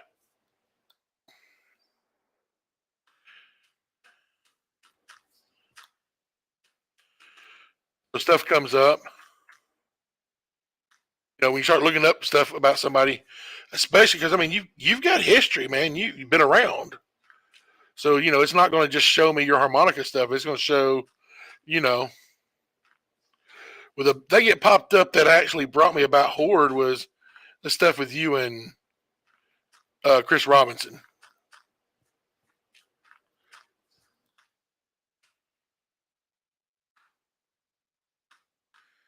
That's how I knew you were the one who did the Horde stuff.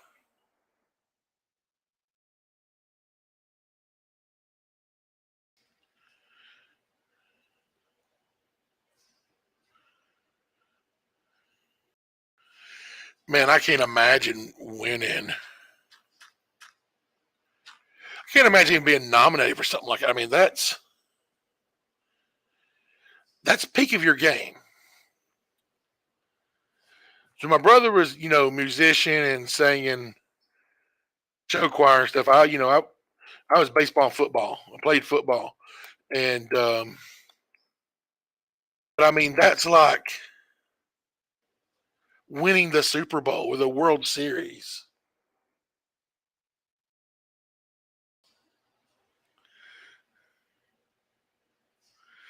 I mean, nobody really knows but you and him, and I'm not going to ask you to divulge it, but it seemed like neither one of you really even knew why y'all were beefing with each other. At least that was, a lot of the answers that y'all gave in interviews was like,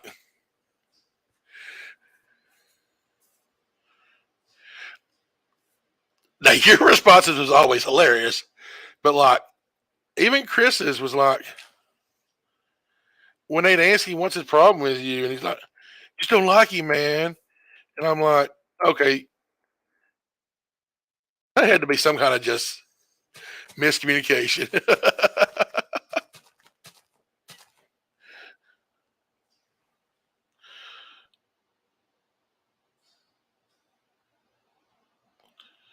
Oh, really? Oh, but I mean that makes sense. I mean that's media, especially like interview talk show media. I mean the drama's what brings it in. I mean, come on, Springer model.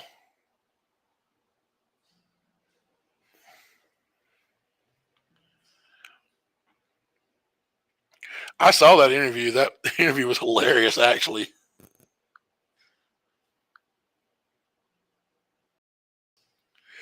Like the little dude running back and forth between the studio and the is it a green room? Is what they call it?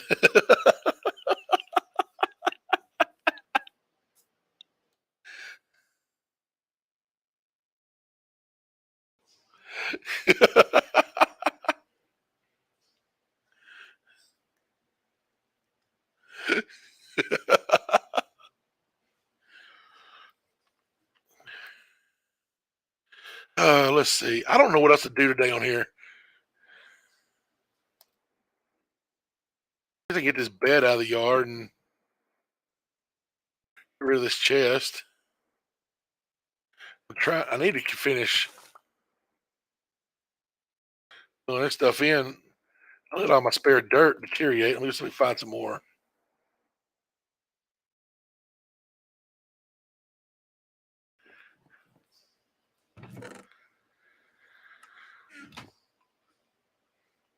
I don't have just a junk drawer in here anymore. I mean, I do, but it ain't extensive.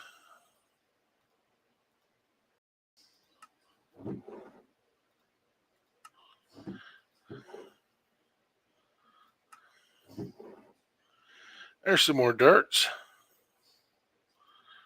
Let's put this in here.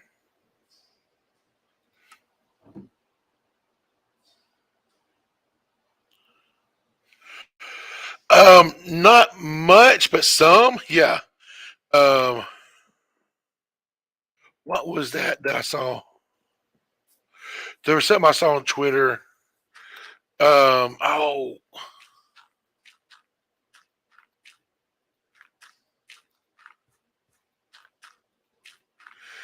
the reporter dude. I thought that was funny too. I was like, dang.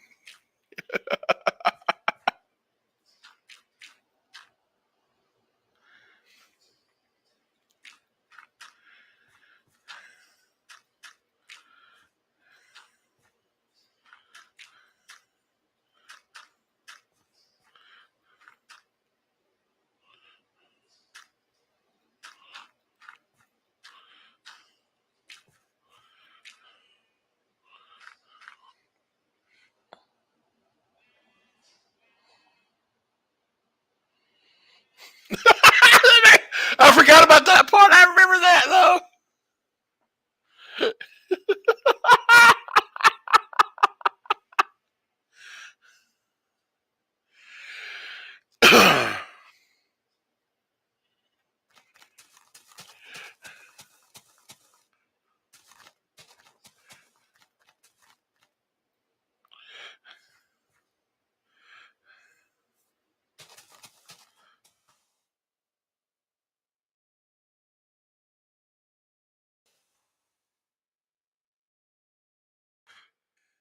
Yeah, I didn't know a lot about that situation. I heard some about it, but I do remember the guy claimed that, or I say claimed a fan threatened to have the Mexican mafia on him. Um, I mean, mainly what I knew about you was you played the harp really good, and you were a gun nut like me, or like I used to be. I'm not as big as ones I used to be, but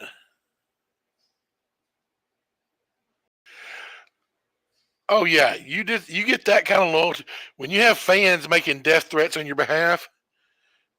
You have arrived at success.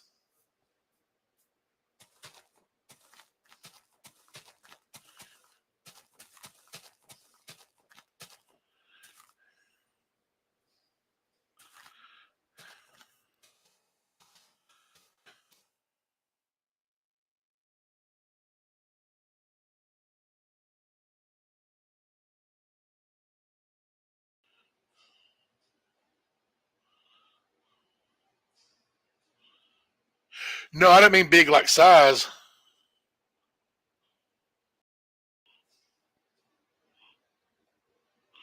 I meant like enthusiastic about firearms.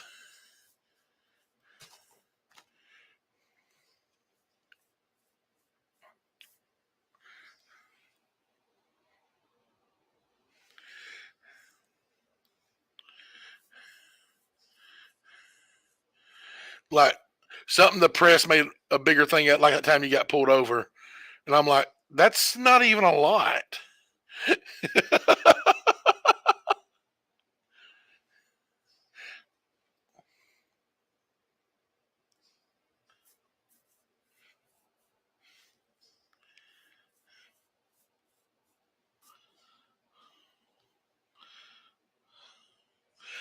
Yeah, you were you. That's that is one of the negatives about living in a, I'm doing air quote, free state like Alabama. Now I can sit here in my backyard and fire off a cannon and nobody's going to bat an eye. If a the deputy has to be driving by, he might stop and ask if he can fire off a round too. But oh my goodness, you get caught with some pot and a gun. Oh, it's like they will use. All of a sudden, they start around here. They start using the guns to make the pot look scarier. Yeah, I mean, the house I had before we lost our home, little homestead we had a range at my house, and we probably went through I don't know how many thousands of rounds of 5.56 in the backyard. And see, I didn't know.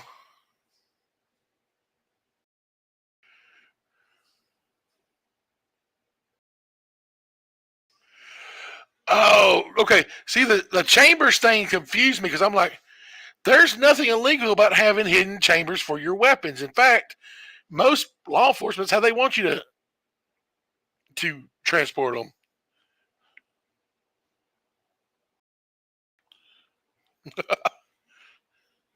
Yeah, a lot of places don't like. A lot of places you can't own a sword cane, even in the U.S. In England, you can't own a big stick. Sorry, UK listeners, viewers.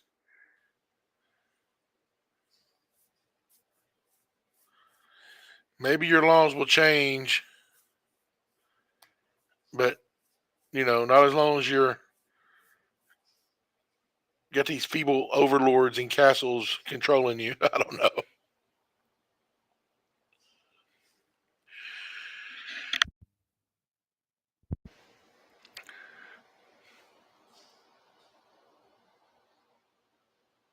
Yeah, that's like if I'd got pulled over with just right now, I don't even think I have. Well, my truck's not running right now. That's why there's not any. But even I'd narrowed it down to one 12 gauge, one AR-15, and one pistol in the truck. Uh, I sold the AR-15 a while back. But right now, there's no. I don't think there's any firearms in the truck. I'd have to actually go out there and look. But I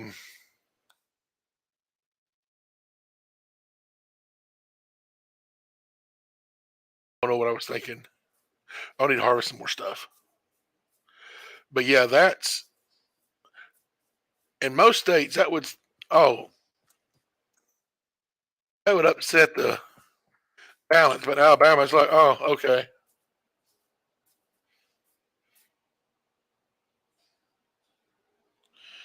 Really? See, here in Alabama, as long as you're out in the county and the regulations here are more about safety. Like, you gotta be so far from a road. You know what I mean? Like, yeah, you can shoot your cannon here. You just can't have a neighbor that's, within range that you're pointing it towards.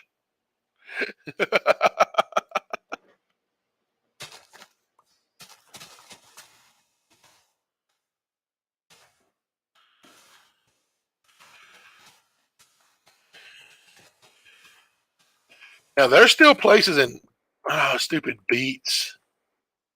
Didn't mean to harvest those. There's still places in Tennessee, Middle Tennessee, to where you can get land fairly inexpensive.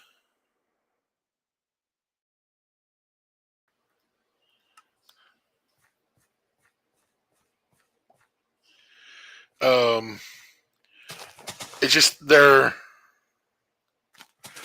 away from stuff. You can still find land for a few thousand an acre, but you're going to be a couple hours from a big town.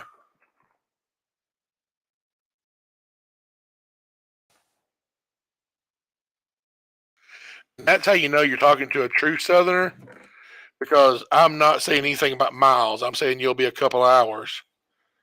We don't know anything about distance down here.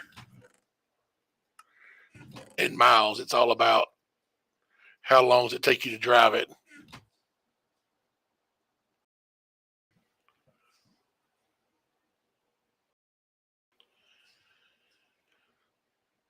That's true. People just think it's part of the parade in New Orleans. But yeah, like I said, there's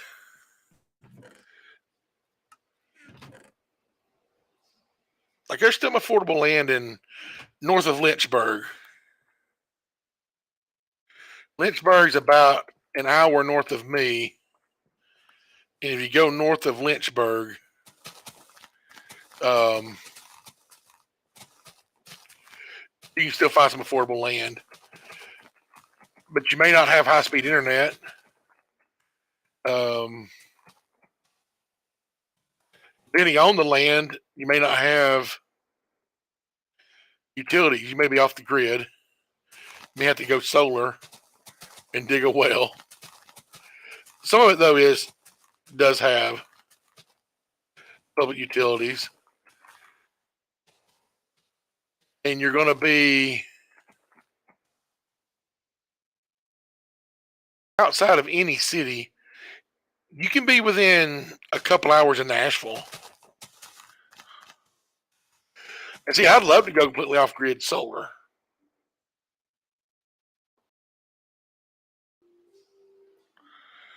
Well, yeah, because you've got what'd you say you had there, like 6 acres? I think you said the other night we was chatting.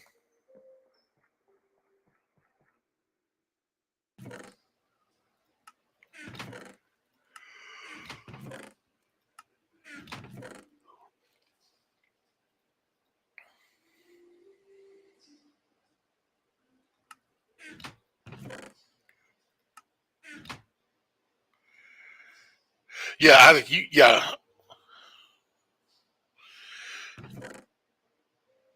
yeah, Isaac's got 70, or his family does. That would be Amazing. I'd love. Actually, I'm not gonna lie. I'd just love to have 5 again.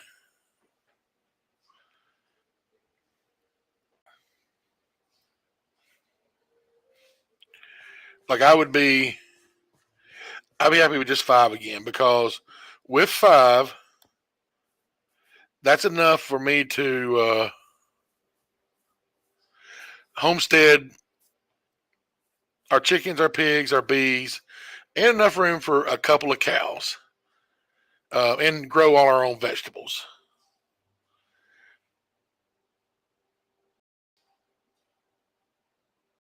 Oh, no way! You put bees out, Isaac? I have bees. Oh, John, did you know I had bees? I got a hive and a half. Dude, how many hives did you put out? 20? Holy crap! That's awesome.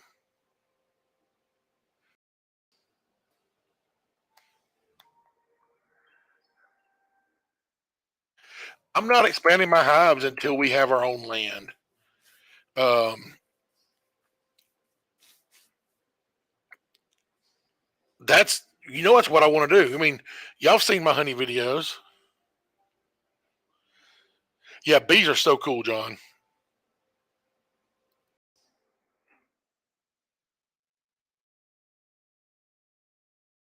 Yeah, honey is so cool, and it's a good sell. And you're in a good. I think y'all are actually being between. No, mine are not Africanized. I ain't got no killer bees going on, and that's not racist. That's just true. Killer bees are called Africanized bees.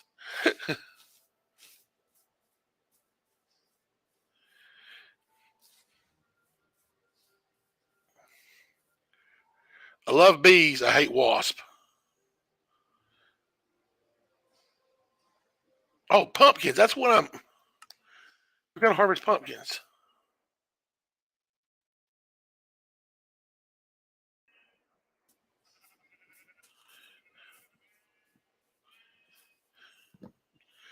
Yeah, I'm fixing to do something different with the hive this year, though. Um, normally what you do is you pull the frames out, you put them in an extractor, you spin them out, spin the honey out, then put the hives back in. I am going to.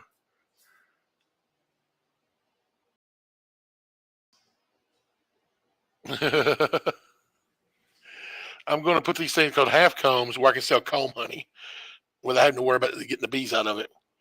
Yeah. Oh, it's happened to me back when my channel first blew up, John. There were people who thought just because I was getting a little bit of notoriety, a little bit of traffic, that I, was something. Somebody was famous. Yeah, and they were snipping stuff of it. I say, yeah, we harvested the. I want to say 15 jars last year out of the one hive.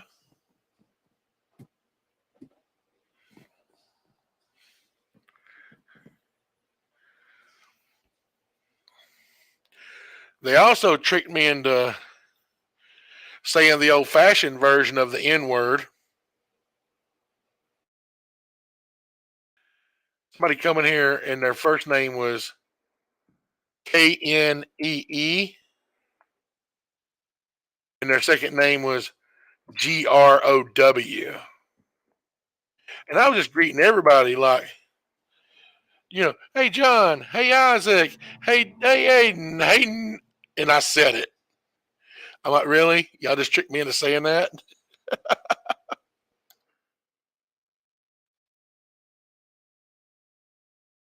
And Isaac, I think that's before you started watching my streams. That was like 2 years ago. Yeah, I dropped straight up. And like I said, the N word. Everybody thought it was hilarious. Like y'all trying to cancel me for saying stuff I'm not even saying.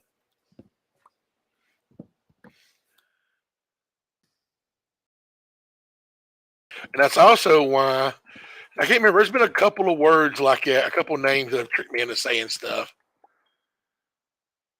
and that's why I also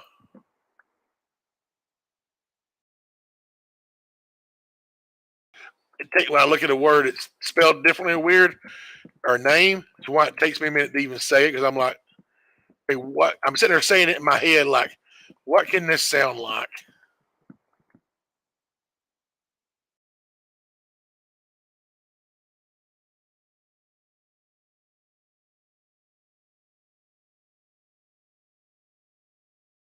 And then like, if somebody's like, hey, they were trying to, and then there was a whole debacle to where I was getting death threats from. This was hilarious. Some wannabe British gangbangers were threatening to come to America and unalive me, and I'm like, really?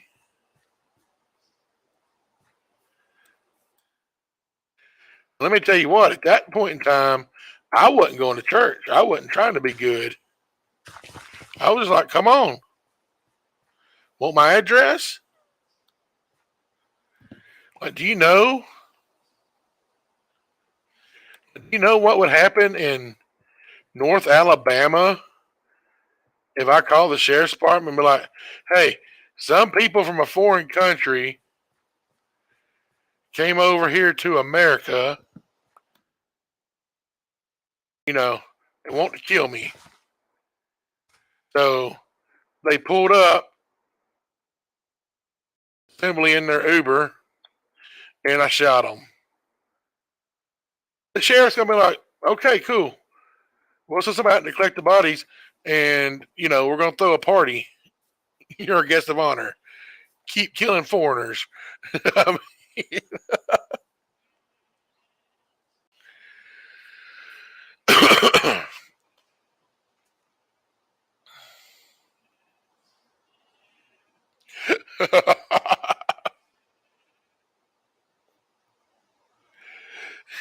Protective padding.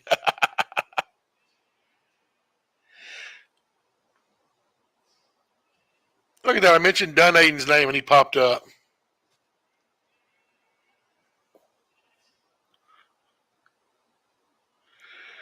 Good God. Do y'all see how long I've been on here?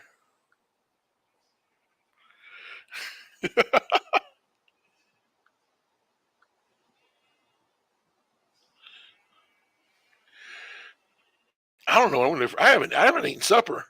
I ate lunch.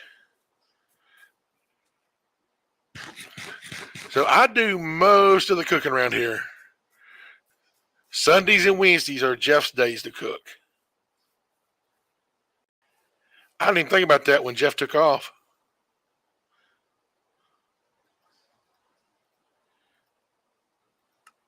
And I don't have anything thought out. Oh, well.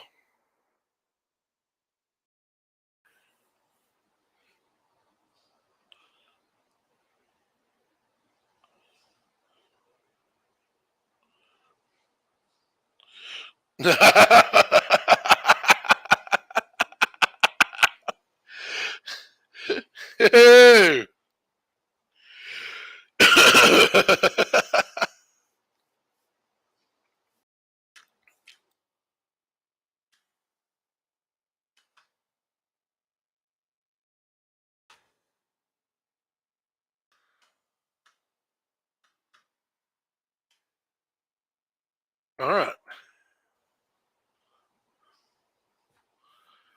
Well, we did. What did we do? Did we get anything accomplished? We built this. I mean, that's accomplishment, right? We did. We filled a lot of this in. We tore down that little hut. Did a lot of vegetable harvesting. We've had a productive chat. We had some good conversation. At least I feel like we have. Aiden, I cook. I try to keep it simple. Um, Different things that I'll cook. Let's go sit by the fire and warm up. This rain's got to me. So Here, let me put down my tool so we can talk. So yeah,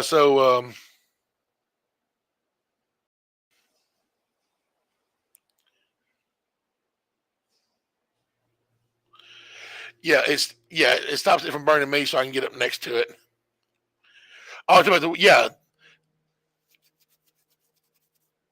Well, I don't that's a campfire that I put in there, so it actually won't fire won't spread from it like other things.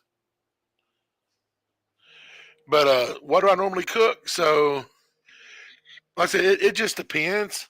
I've been doing a lot of dishes where I've substituted in like cauliflower rice instead of rice. Um, I make stuff up. So I have this one to where I'll take my chicken, I'll cook the chicken after I've marinated it all day. I'll cook the chicken in a pan, not breaded or anything. Um, and then I'll make a almost like a spaghetti sauce flake, like an Italian sauce, like a marinara. I'll pour a marinara, but I'll make it in the pan with the chicken. Like after the chicken's cooked, I'll then pour in my crushed tomatoes and my cooked peppers and onions that I've cooked in another pan, and all my seasonings. My garlic, my oregano, my basil, and all that stuff, um, and let that all cook together. And then I'll steam some cauliflower rice and then pour that in. And so it's like a Italian chicken rice with tomato sauce type of dish. And it's all a one pan dish. I don't know what you would call it. It's just something I make. Um, I do something similar with cream cheese, and I'll do this one. If I do it with chicken, I use a lot of times I don't use anything, but I might add. I'll either add some noodles. This is really good with bow tie pasta. So I'll take cream cheese. I'll make a sauce from cream cheese and cream of mushroom, and I'll make a really thick like sauce out of that. Then I'll cook my chicken in the skillet. Again, boneless, skinless, no breading. Um, and for this dish, the seasonings are very light. It's salt, pepper, garlic. That's pretty much it.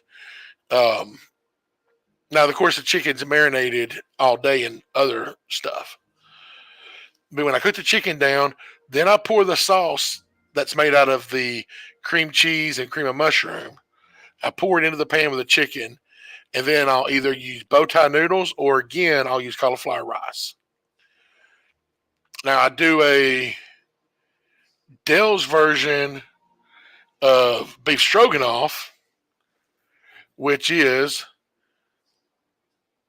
with ground beef, cream cheese, cream of mushroom, a little bit of sour cream, and then instead of noodles, I'll use the florets, like the chunks of cauliflower, because they'll take on the flavor, but they give you some more food. It stretches the meal, plus it gives you some stuff that's good for your insides. So that's three dishes I'll cook. Sometimes I'll just cook some hamburgers. Sometimes I will bread the chicken and either put it in the air fryer or bake it in the oven. I do it lightly breaded. Here lately, I haven't even been doing an egg wash or the flour. I will just marinate because I've been marinating my chicken in ranch dressing. And it works perfect because it take ranch dressing's got most of the herbs I would have used anyway, plus the buttermilk. And so I pull it straight out of the bag of ranch dressing and then just dredge it in breadcrumbs. And then I bake it for 28 minutes at 400 and I flip it after about 10 minutes. And it comes out with like just really good, like breaded chicken, but it's not greasy and the breading's real light. It's pretty low carb to be breaded. So I do that at least once a week. Um, and then once a week we'll make like taco salads. Now Thanksgiving, my brother, he can cook dressing. It tastes as good as my mama's, which is as good as my grandmama's. Um, you're not from the South, John, so you might not. Dressing is similar to what other parts of the country call stuffing, but we make a big pan of it and we eat it with cranberry sauce, preferably the cheap canned. We don't like the fancy homemade.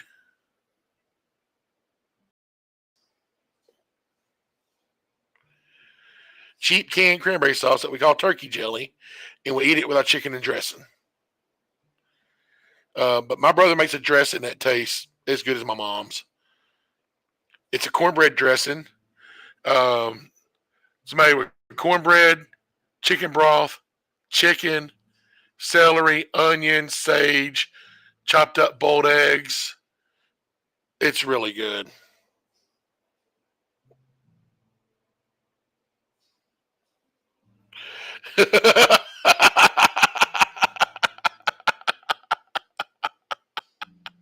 That's true. I hear you. I hear you, John.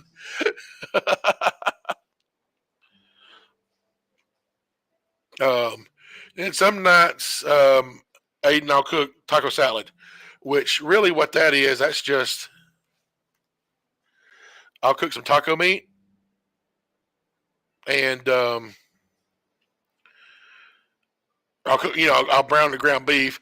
And I quit buying the packs of taco seasoning and chili seasoning. I bought the individual spices that go into those mixes, and I mix up my own. Like I've got a spice bottle that's full of like taco seasoning, but it's taco seasoning that I mixed up with my own ratios of chili powder and paprika and cumin and stuff like that. Um, but I'll brown some hamburger meat, season it with a taco seasoning, and then bowl of lettuce, meat, cheese, salsa, black olives, guacamole, and sour cream. And sometimes we eat with tortilla chips. So that's a meal that a couple times a month. Um, sometimes I'll just make spaghetti, and sometimes I'll make chili. The chili and the stroganoff type stuff, I'll make less of those for the next few months, just because, especially like July and August, it's just too hot for chili. Even though I love it, we'll start doing more.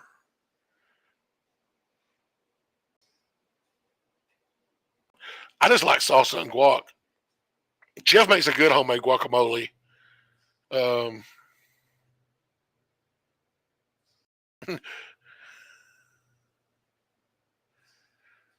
taco salads, Isaac, like I talked about, or Duolingo. What's up, buddy? I usually eat a mild or medium salsa. I can't handle super hot. Oh, chili? Yeah, I love chili.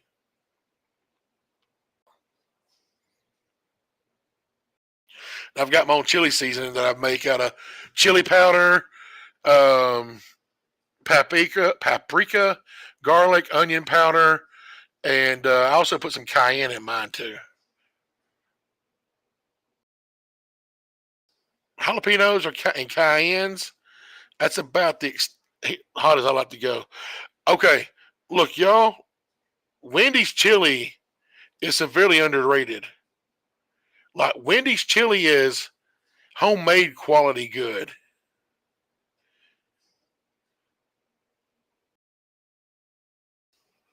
I love that stuff.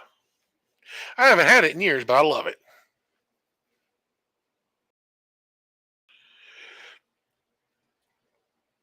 Ooh, that sounds good, Isaac. Um, Isaac, you'll appreciate this. You know what just opened 10 miles down the road from me? A Whataburger.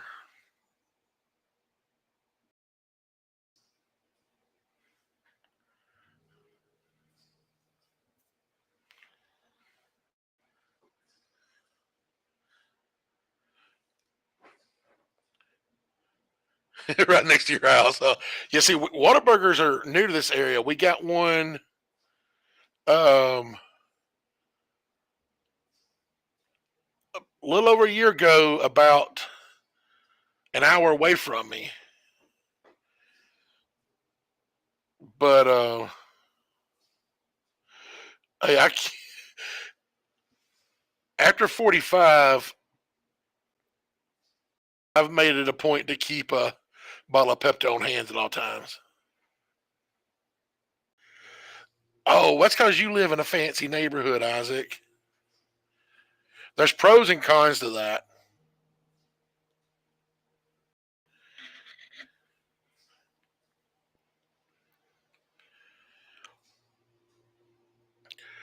But yeah, got one a little over a year ago. That's about an hour away. See, Whataburger was something I only ate like once a year when I was a child. Um, Either we'd go to Texas to visit my grandparents, or we'd go to Florida.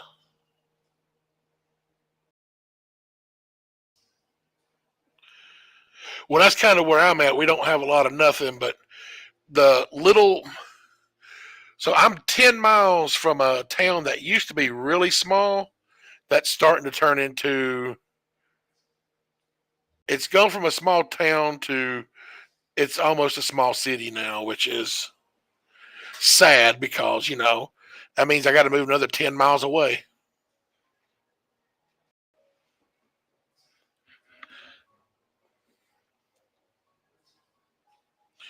Snohomish. One thing about Washington State, y'all got some cool town names up there with all those. The natives up there had different words than the natives down here. What's bad is so there's a little town that's so you got the town that's next to me, then you got another little town, and then you got Huntsville, which is the largest city in the state. And the little town between the town close to me and Huntsville, half of their people are trying to get annexed into Huntsville. And we're like, why?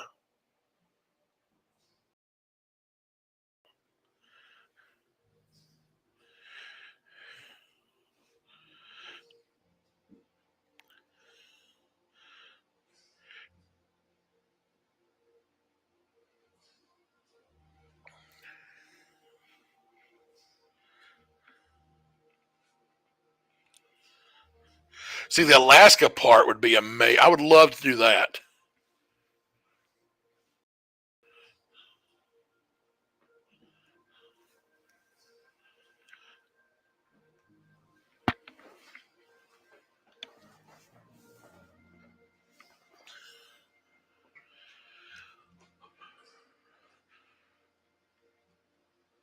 I have a cousin who currently lives in North Dakota, who's from Texas, but he went and lived in Alaska as a state, and he was a state trooper for a while, and he was also um, on this show, Big Alaskan Monsters. I think I don't know if y'all familiar with it, where they hunted Bigfoots.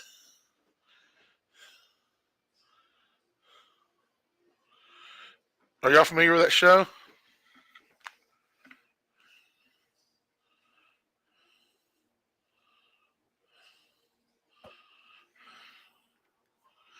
Yeah, so a cousin of mine, he was on there for one of the show was only 2 seasons. He was on there for one of the seasons, but man, my guy's doing all kinds of weird stuff.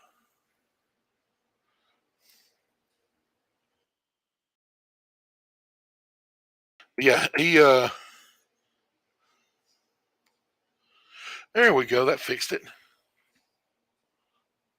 I think it was either an A&E or a Discovery. But yeah, he loved Alaska. He lives in North Dakota now, which he loves North Dakota as well. He was but he was a Texan.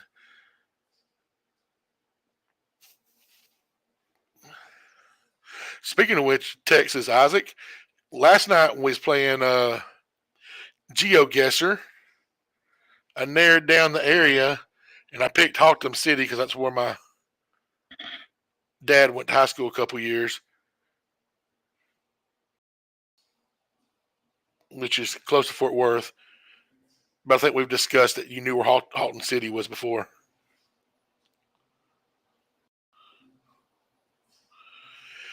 Alaska's huge. A lot of it's uninhabitable, though.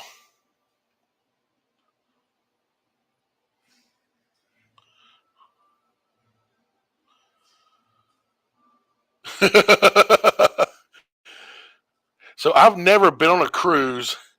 If I was going to go on one, not yet, Aiden. I have not. I haven't even looked to see if it's available for Apex yet. Oh yeah, I'm not surprised, Isaac. I mean, whoa! How did he get in here?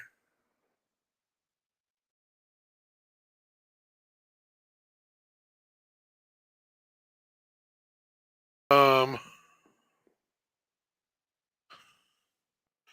he really tracked from outside all the way into. That was so rude.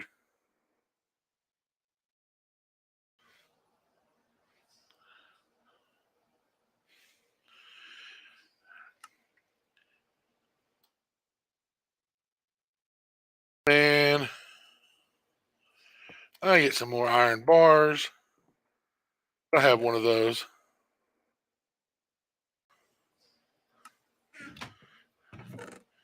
That was not cool. It was the opposite of cool. It was uncool. But look, we have the technology. We can rebuild him. Might be time to go on a creeper hunt now. How strong is my sword? 14. I might be able to kill him now. Yeah, cameo. Yeah, no. If I was ever going on a cruise, it'd be like an Alaskan one, I think.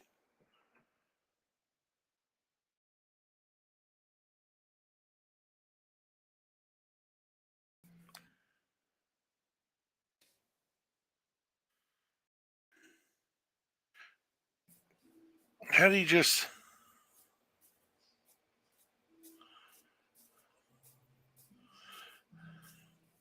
Y'all know me though. That's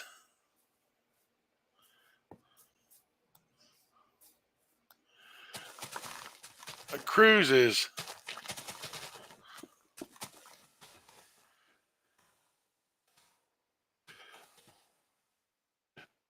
I said I may eventually, if I ever quit being fat. Let me rephrase that. When I quit being fat, I'll be a lot more likely to be going on a cruise. Um, there's gonna be so much stuff I want to do, guys.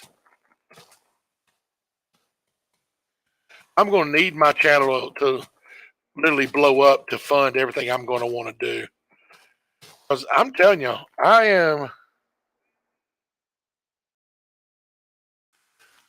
am just. Thank you, John. I'm sick of being too fat to do stuff. I mean, that's why even when it hurts like it does, I get up and go walk. I try to do exercises as much as I can because I just, like we talked about the other day, the more I do, the more I can do.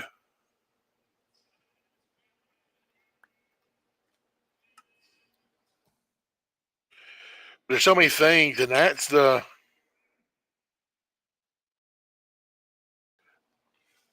think that's a part a lot of people don't realize when you're 500, 600 pounds.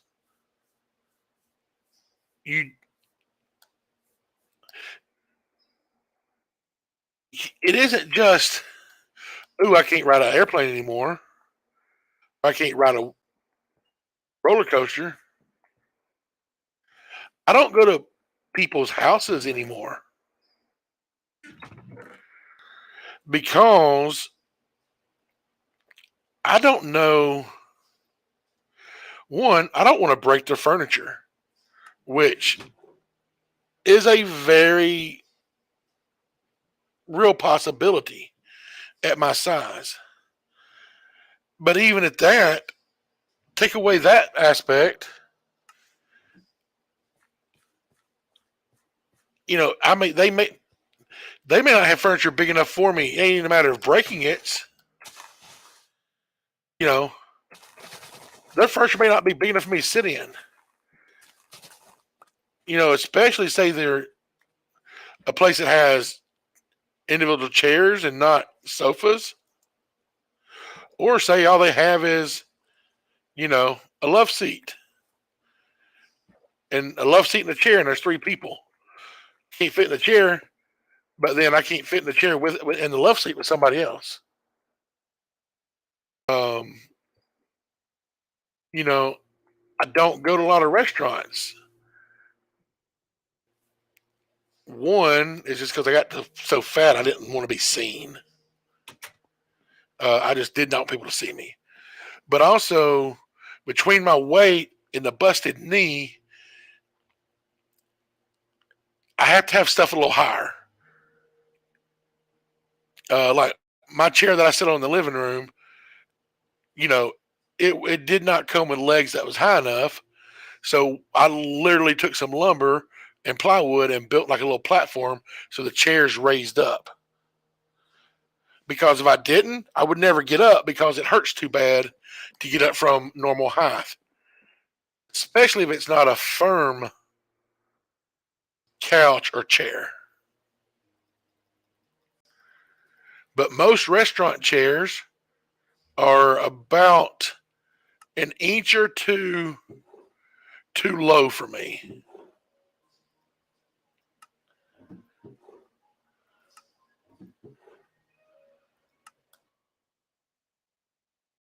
I mean, I do it sometimes, but it's painful.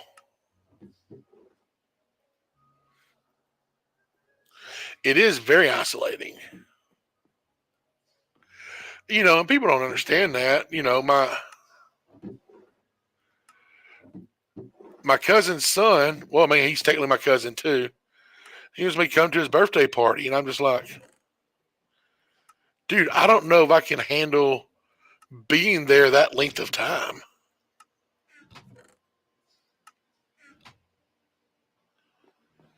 I'm like, I appreciate it, but I'm gonna be in a lot of pain. So when this weight's off, it's on. What's going on, Aiden? How you doing?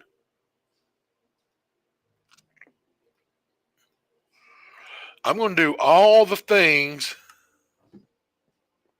that I've not been able to do. Like go back to a concert, go back to a football and baseball game. I have not been to a football game in years.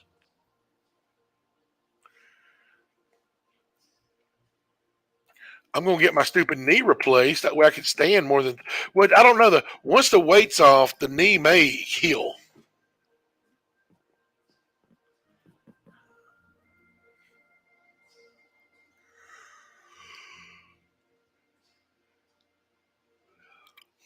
I mean, that's very possible.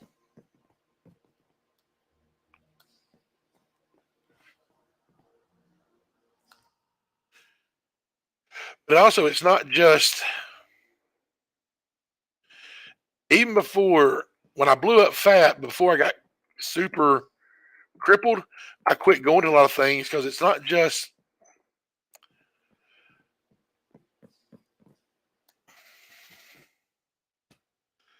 So this was a hard pill to swallow.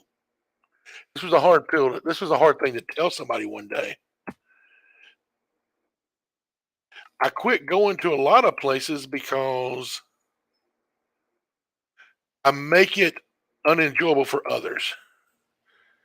For example, a football game. You know, those seats, like the stadiums that are bleachers, when they sell a ticket, you know, at the University of Alabama with 103,000 plus seats, you know, they're allotting like 12 inches or 14 inches per seat. So if you're at one of those games and you're sitting next to me or just anywhere close to me, you're not going to enjoy it as well because I'm literally taking up your space. I'm in your way. Same thing with concerts, same things, you know, I get in the way and it ain't other people's fault that I'm this fat. And I do. I feel guilty about making other people suffer because my fatness is getting in their way. And they shouldn't have to. They pay their good money to be wherever we're at. Their experience shouldn't be lessened because I let myself get this way. And so I just started avoiding stuff because, and it wasn't because people said anything. It was me feeling guilty about it up front. And so, yeah, cruises, music festivals. I probably won't get back on an airplane unless it's just a have to situation because I have no desire to fly. I don't trust airlines. I'd rather have a decent vehicle and make the drive than to deal with check ins and all that stuff.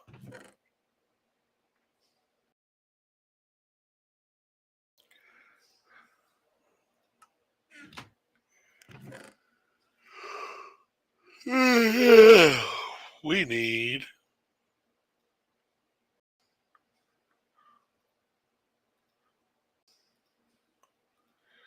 more fencing.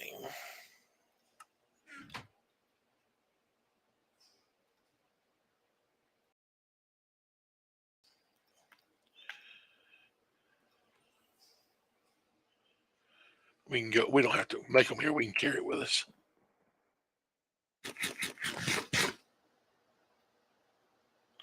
Yes. Oh, my. Well, yeah. Whenever I decide to weigh, I strip down to just a pair of shorts because I mean my shirt and pants together weighing, you know, that's are heavy enough to actually make a difference on the scale.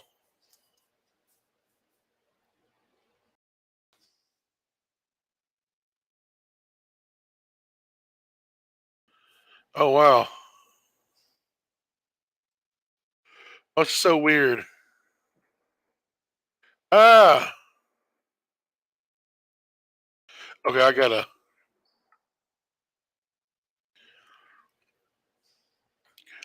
back out of the game, come back into it because that was not rendering. But people don't think about these things. I mean, that's and not just that. It's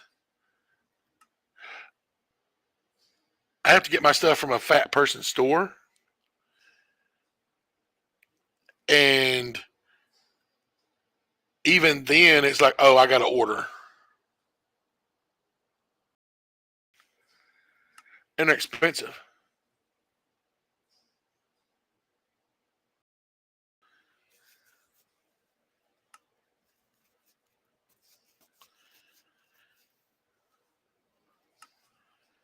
I mean, I can't tell you the last time I was able to buy a shirt that you know for $20 or less.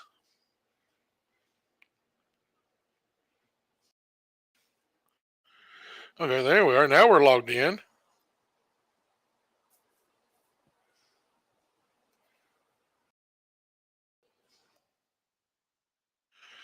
Oh, there's 3 of us on here.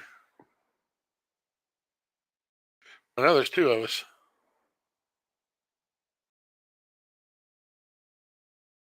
No, there's 3 of us.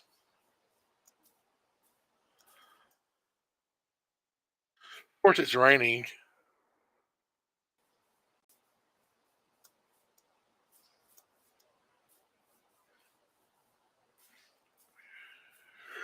Whew.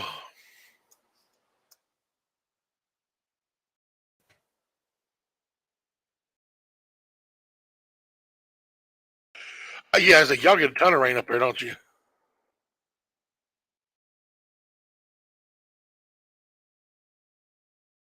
I didn't grab the composter. We've got a no job having villager.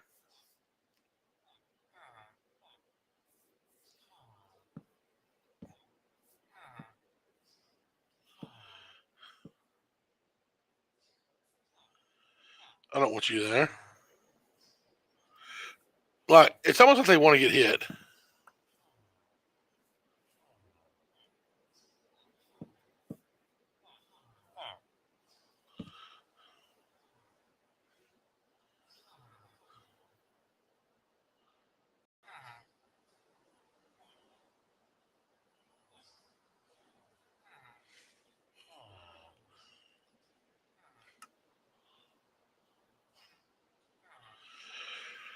I tell you what's crazy. I didn't realize I saw this in the news today about the wildfires in Canada are so bad that people like, well, in New York, they're like, don't go outside. And in like Pennsylvania, they're like, cautioning them.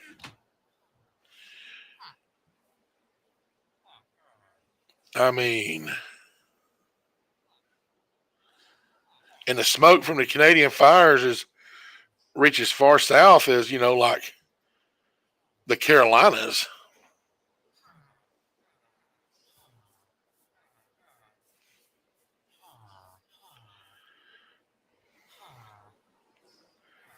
I don't know. What do we want to?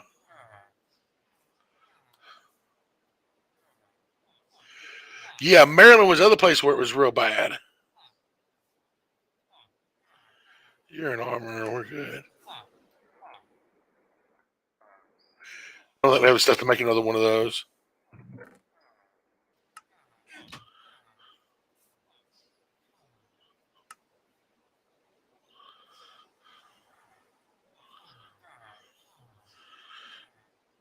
Nope, that's andesite. Oh well, we're all right with that one. Well, technically,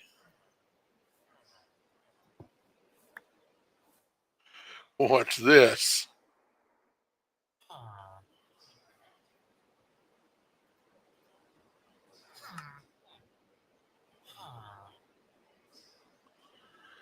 Ah, nothing wrong with a little texture.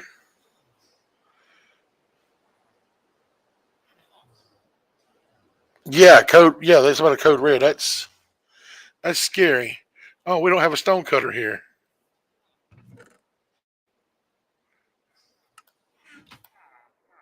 or do we?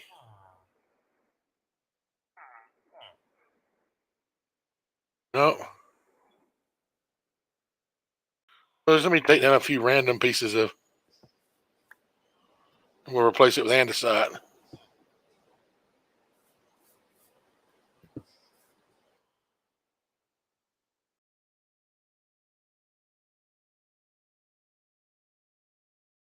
Hey, kitty cat. Not you, Gary. I'm the cat in Minecraft.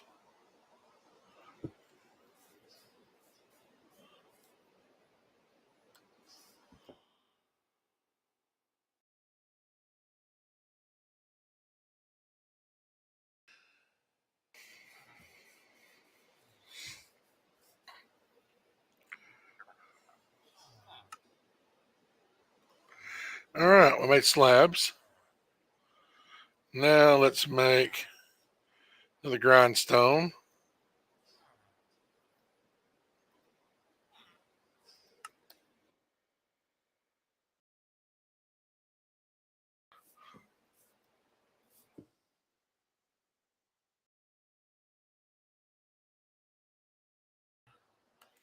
Oh, I bet, John.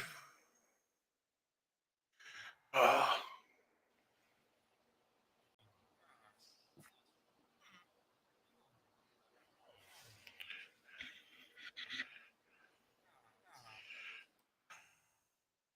yeah, fortunately, we haven't experienced much like that around here. Smokies had fires a few years ago, and that was the first time we even had anything like that remotely close. And that still was a few hours away from us, but weaponsmith, tools. I don't have any stuff on me. That's all right. We're going to leave them as they are.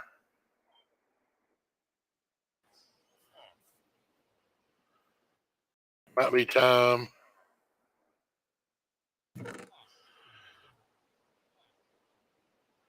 Huh.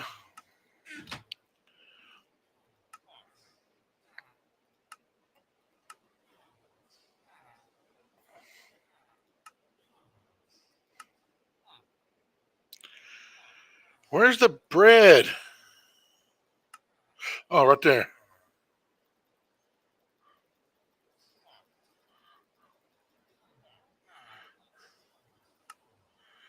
You can also feed the adults bread, and they'll make.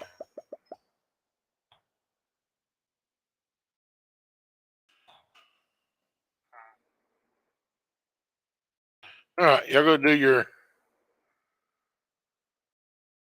baby making.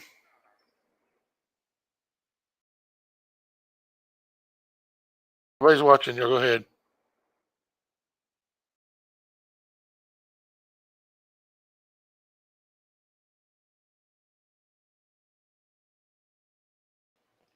All right.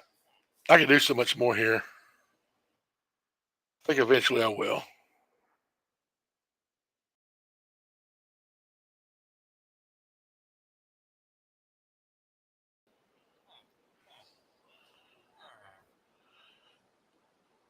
What's up, Fobs?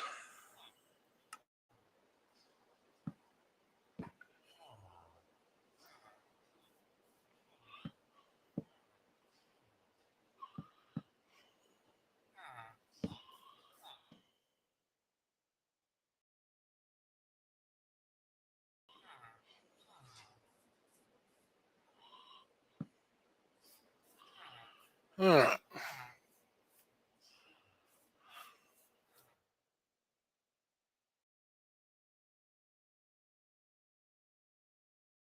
You're still good with your book. A good book.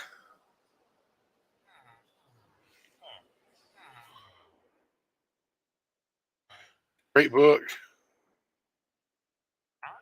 And that's the best book.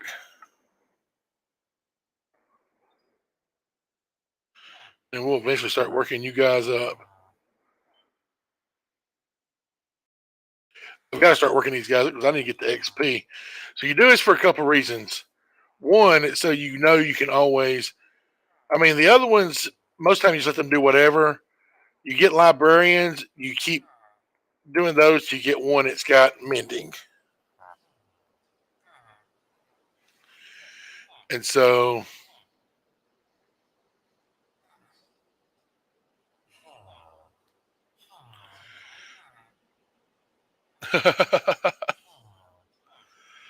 and so with mending, that way, because that speaks your tools. The other villagers, you just let them kind of go naturally. They're good for trading stuff like an armor and toolsmith. You have to go mine as many diamonds, which you get these villagers maxed out. But the other thing they're good for is getting levels, XP levels. I appreciate that, John. I think you're a cool cat yourself.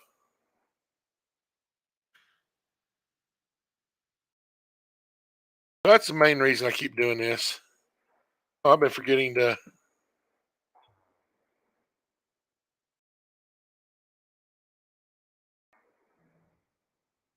There we go.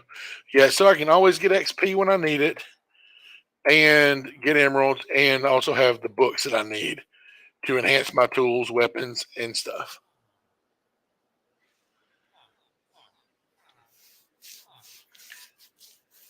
I mean, we've got a lot, probably more than we need, but you do a variety, you can do a variety of trades. Like, this guy, I can just bring a bunch of sticks and I can get emeralds and XP.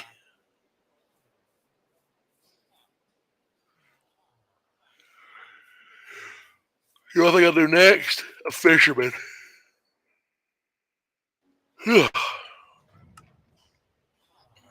There we go. I'm going to do a farmer and a fisherman.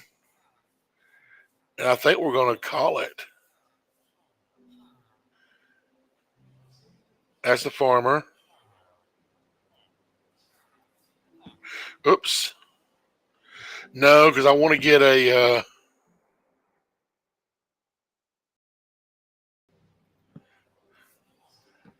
potion brewer guy.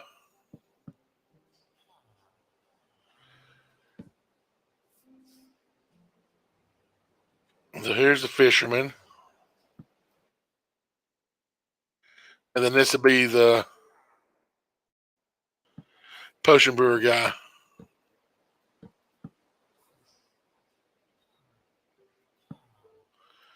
We need a few more fences. Yeah, I'm starting to get sleepy. Coderizo Bandito! What's going on, buddy? I appreciate you watching those.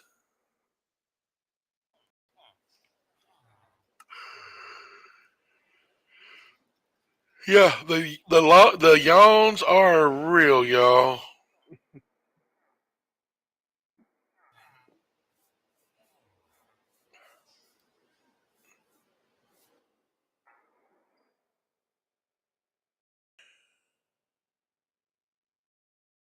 All right, and I believe that's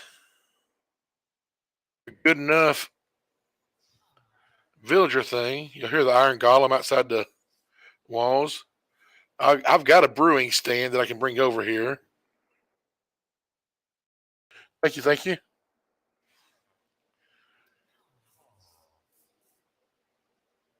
I need. I just needed to make 2 more villagers. Oh, he got out.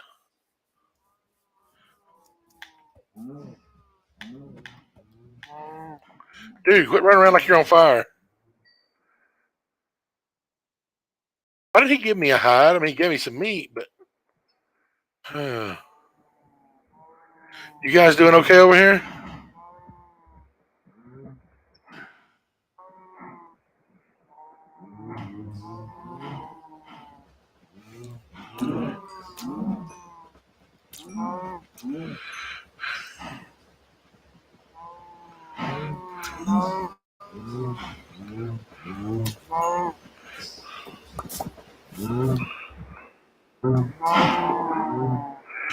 Look, y'all can settle down. Look, see, you've got more room now. See, yeah, I made y'all a bigger cage. Not all the meat came out cooked. 23 of them came out cooked, but 31 came out raw. So weird.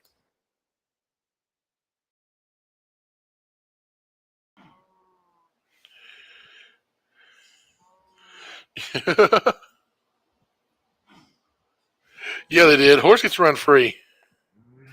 Horse doesn't cause me any problems. Is it nighttime? Is there enough time to make it back to the main base before nighttime? They're not even laying in a bed yet, so yeah, I got time.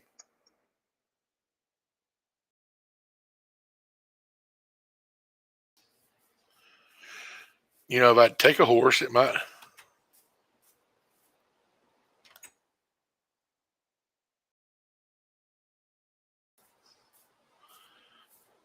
I need to make a nice redstone door for the pyramid.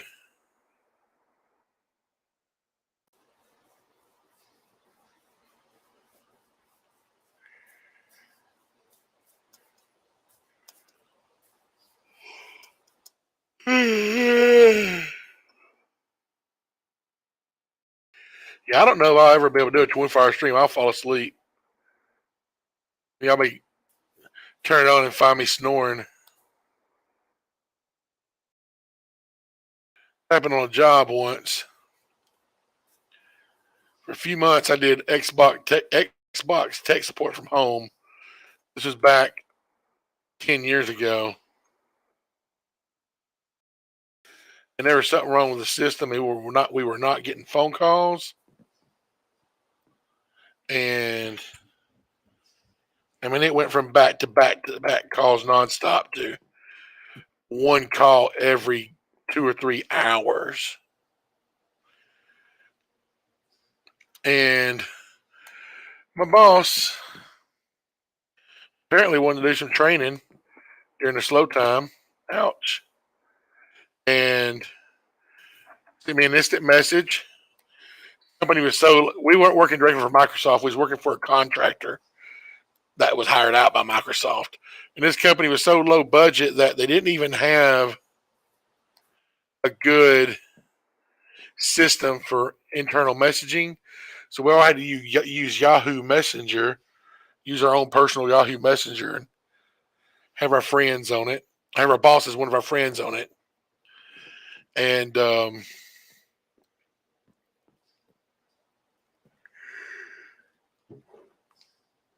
next thing I know, my actual phone rings, and I answer. I'm like, "What's up?" He's like, "Dude, you know how long you've been asleep?" I'm like, "What are you talking about?" He's like, "Don't lie." Like he cut me off. He's like, "Don't even lie. Say you weren't sleeping." He goes, He goes, "When you wouldn't answer your email or your instant message," he goes, "I listened into your phone." And that was one of the things I hate about this job. They could listen in even if you weren't on a call, because on that job the phone didn't ring, and your line was always live. It was always hot, and it's the only job I ever worked at like that. He's like, "I decided to listen in, and I heard you snoring." And I'm like, "Oh, well, it's slow. I'm sorry." He was not happy with me. I told this the other night, didn't I, John? Oh, I already got the brewing stand. You know what? We're going to take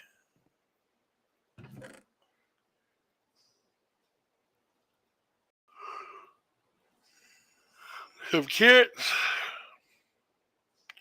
and wheat.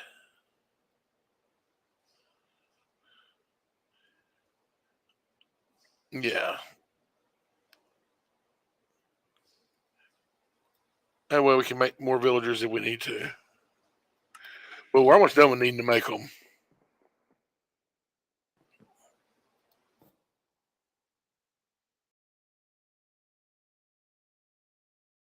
Okay. What kind of glitch is this? That was weird.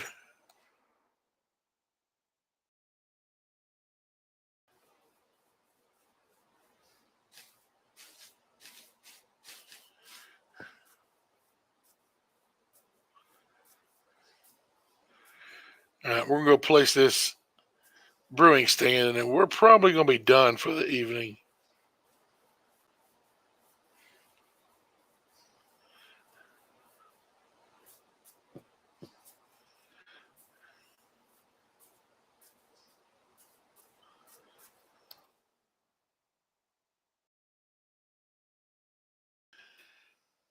That Xbox job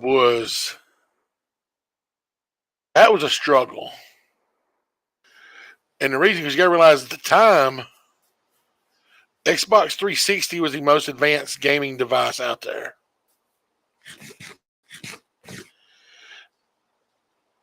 That tells you how long ago it was.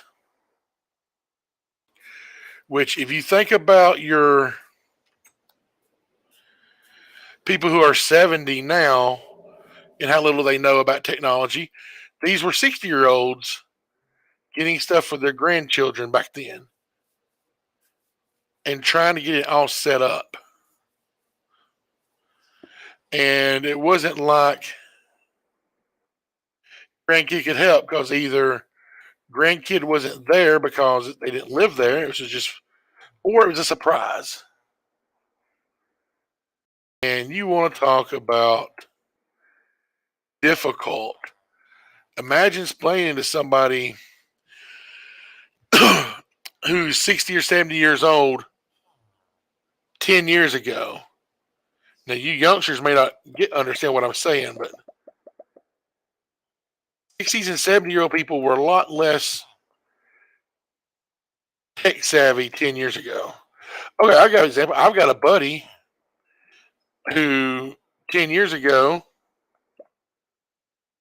was 50, and he still referred to texting as this newfangled way of communicating.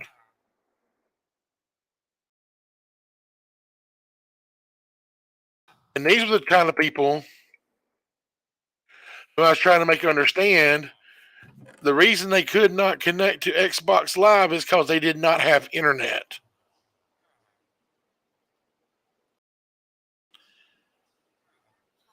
And they expect me to help them turn on their internet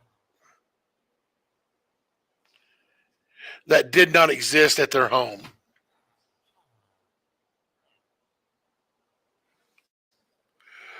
Or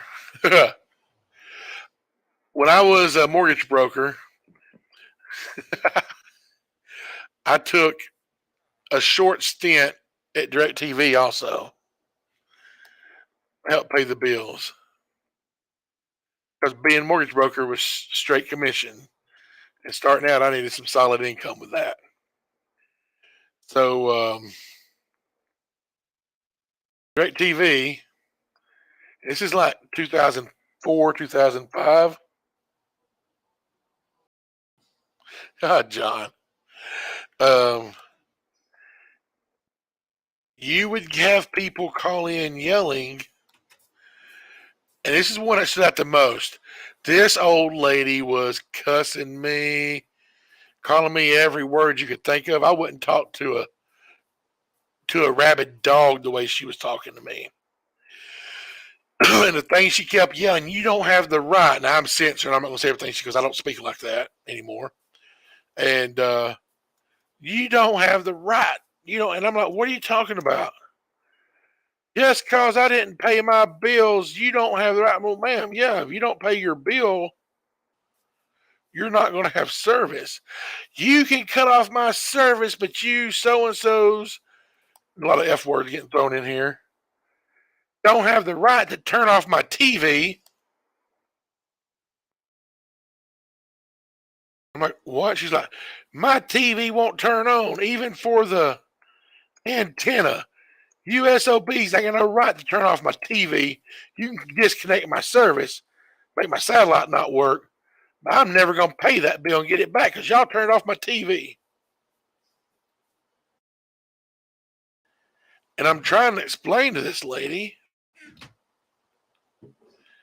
that, not only did we not turn off your actual physical television, there's no physical way possible for the people at DirecTV to permanently turn off your television. I got her calmed down and got her to try some things.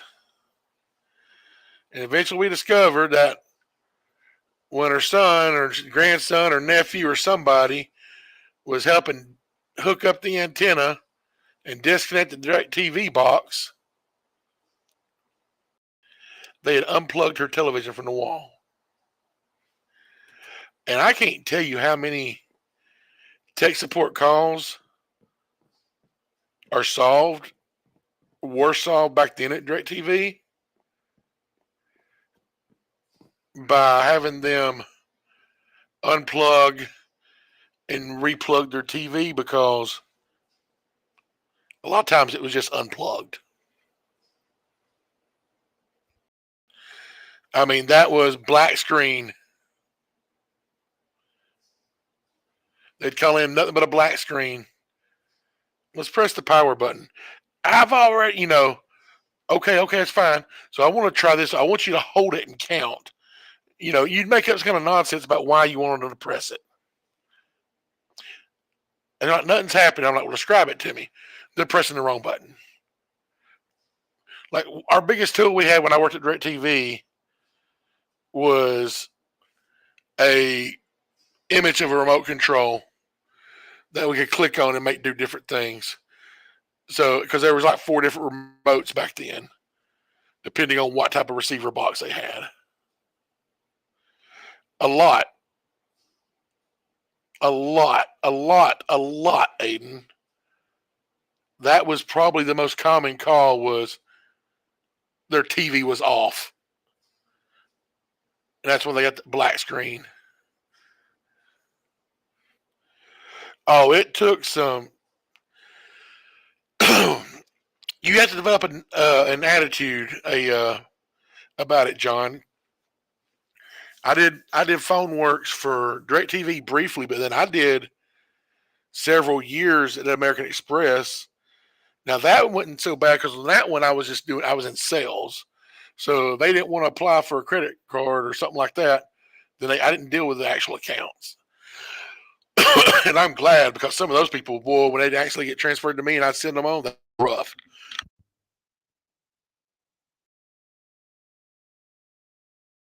Excuse me, I got a cough, but Verizon,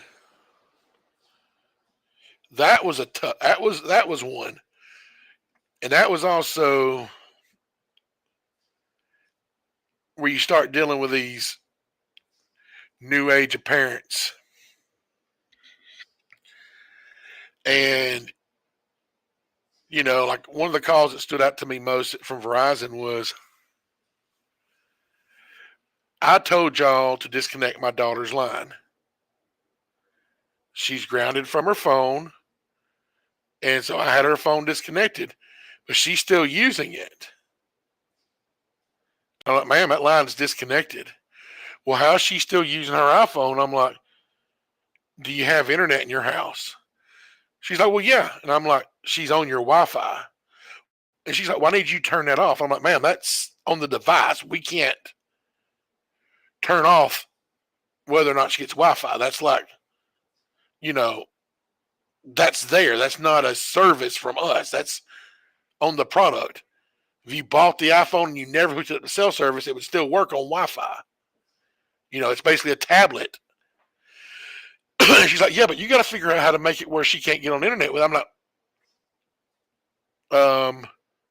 so what you're saying is she's being punished, and you don't want her to have access to the internet.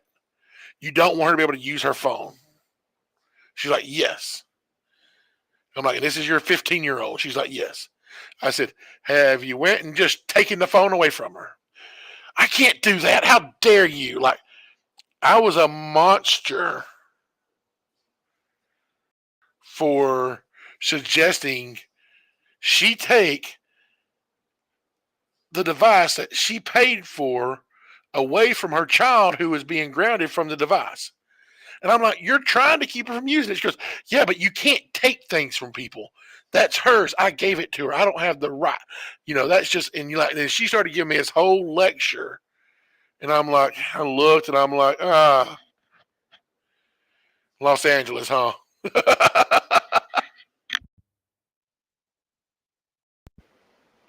Boy, my daddy not would have just taken it. He would have broke it. First time he caught me getting around it, he would have broke it. Exactly. It's like Greta. How dare you?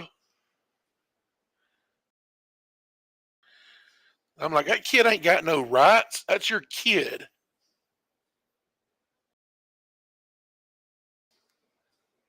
You provide for them.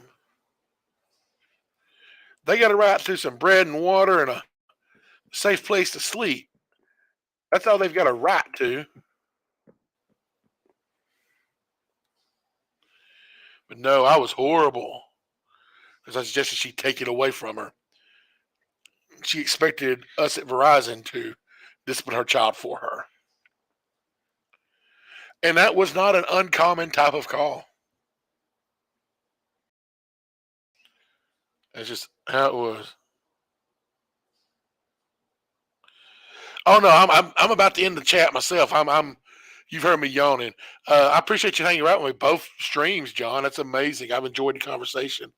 Aiden, as always, thank you so much for hanging out with us. Isaac, if you're still listening, I appreciate it. Carizo, anybody else who's here, thank y'all so much for being part of the streams. I know it's been a long one and I haven't really done nothing but chit chat, but I appreciate it. I love all you guys. Hope you have a great rest of your nights. And God bless y'all.